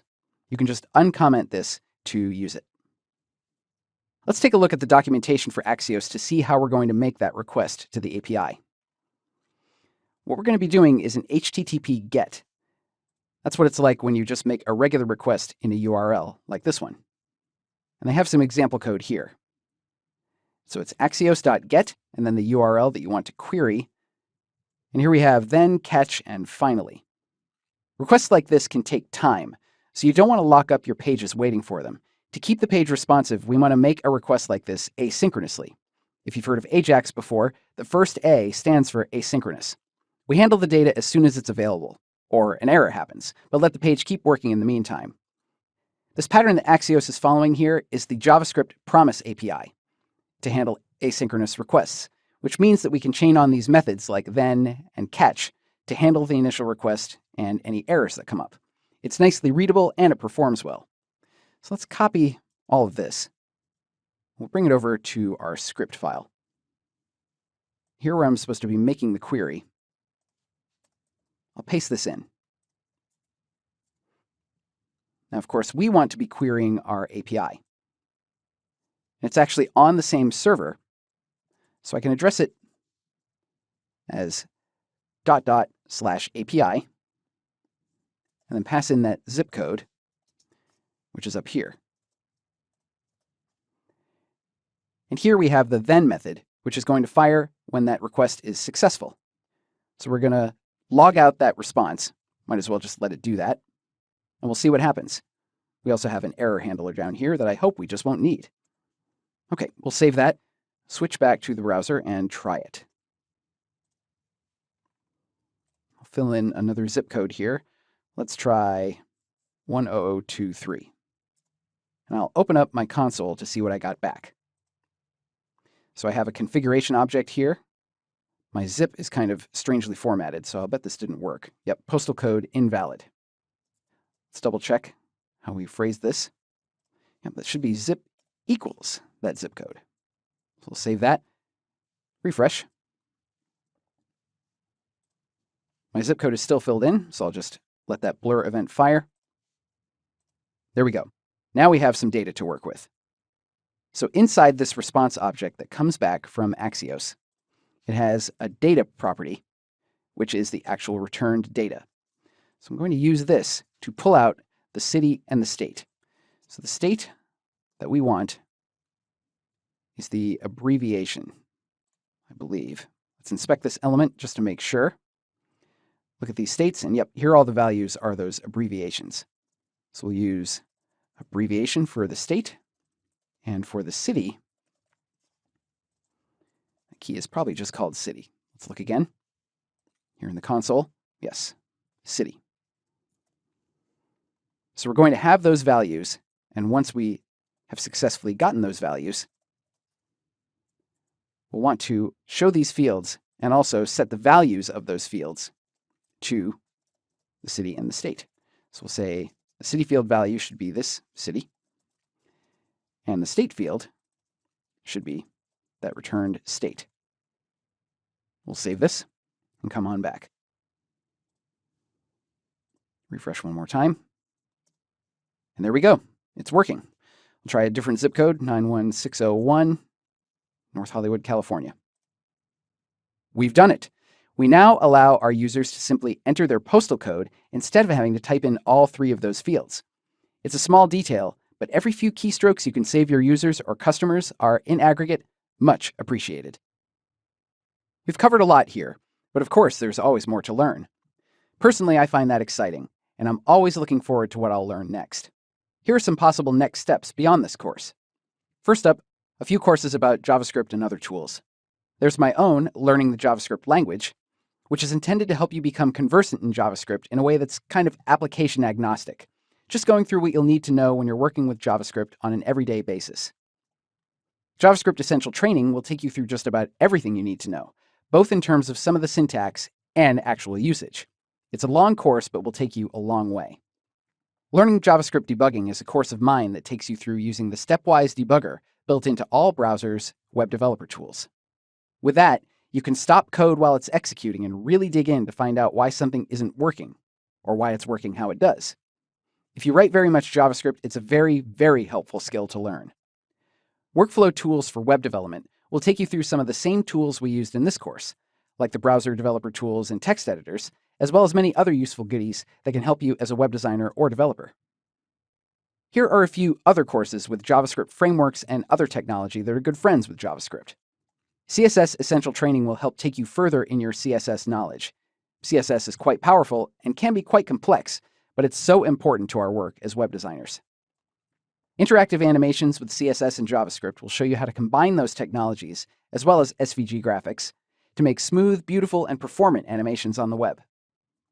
React for web designers and Vue.js for web designers are both project-based courses like this one, with a focus on those 2 very popular frameworks. You can use either one of them to build entire sites, or just focus on one piece of a website. I like and use both of them. Maybe you will too. And finally, WordPress Building Child Themes. WordPress is quite a popular way to make a website, and being able to create your own themes brings a lot of power. Child themes are a great entry point since you can base your work on someone else's, only modifying the parts you want to change. Thank you for watching this course and for sticking around to the end. I hope you come away from this course feeling empowered and knowledgeable about JavaScript, and that you use it well.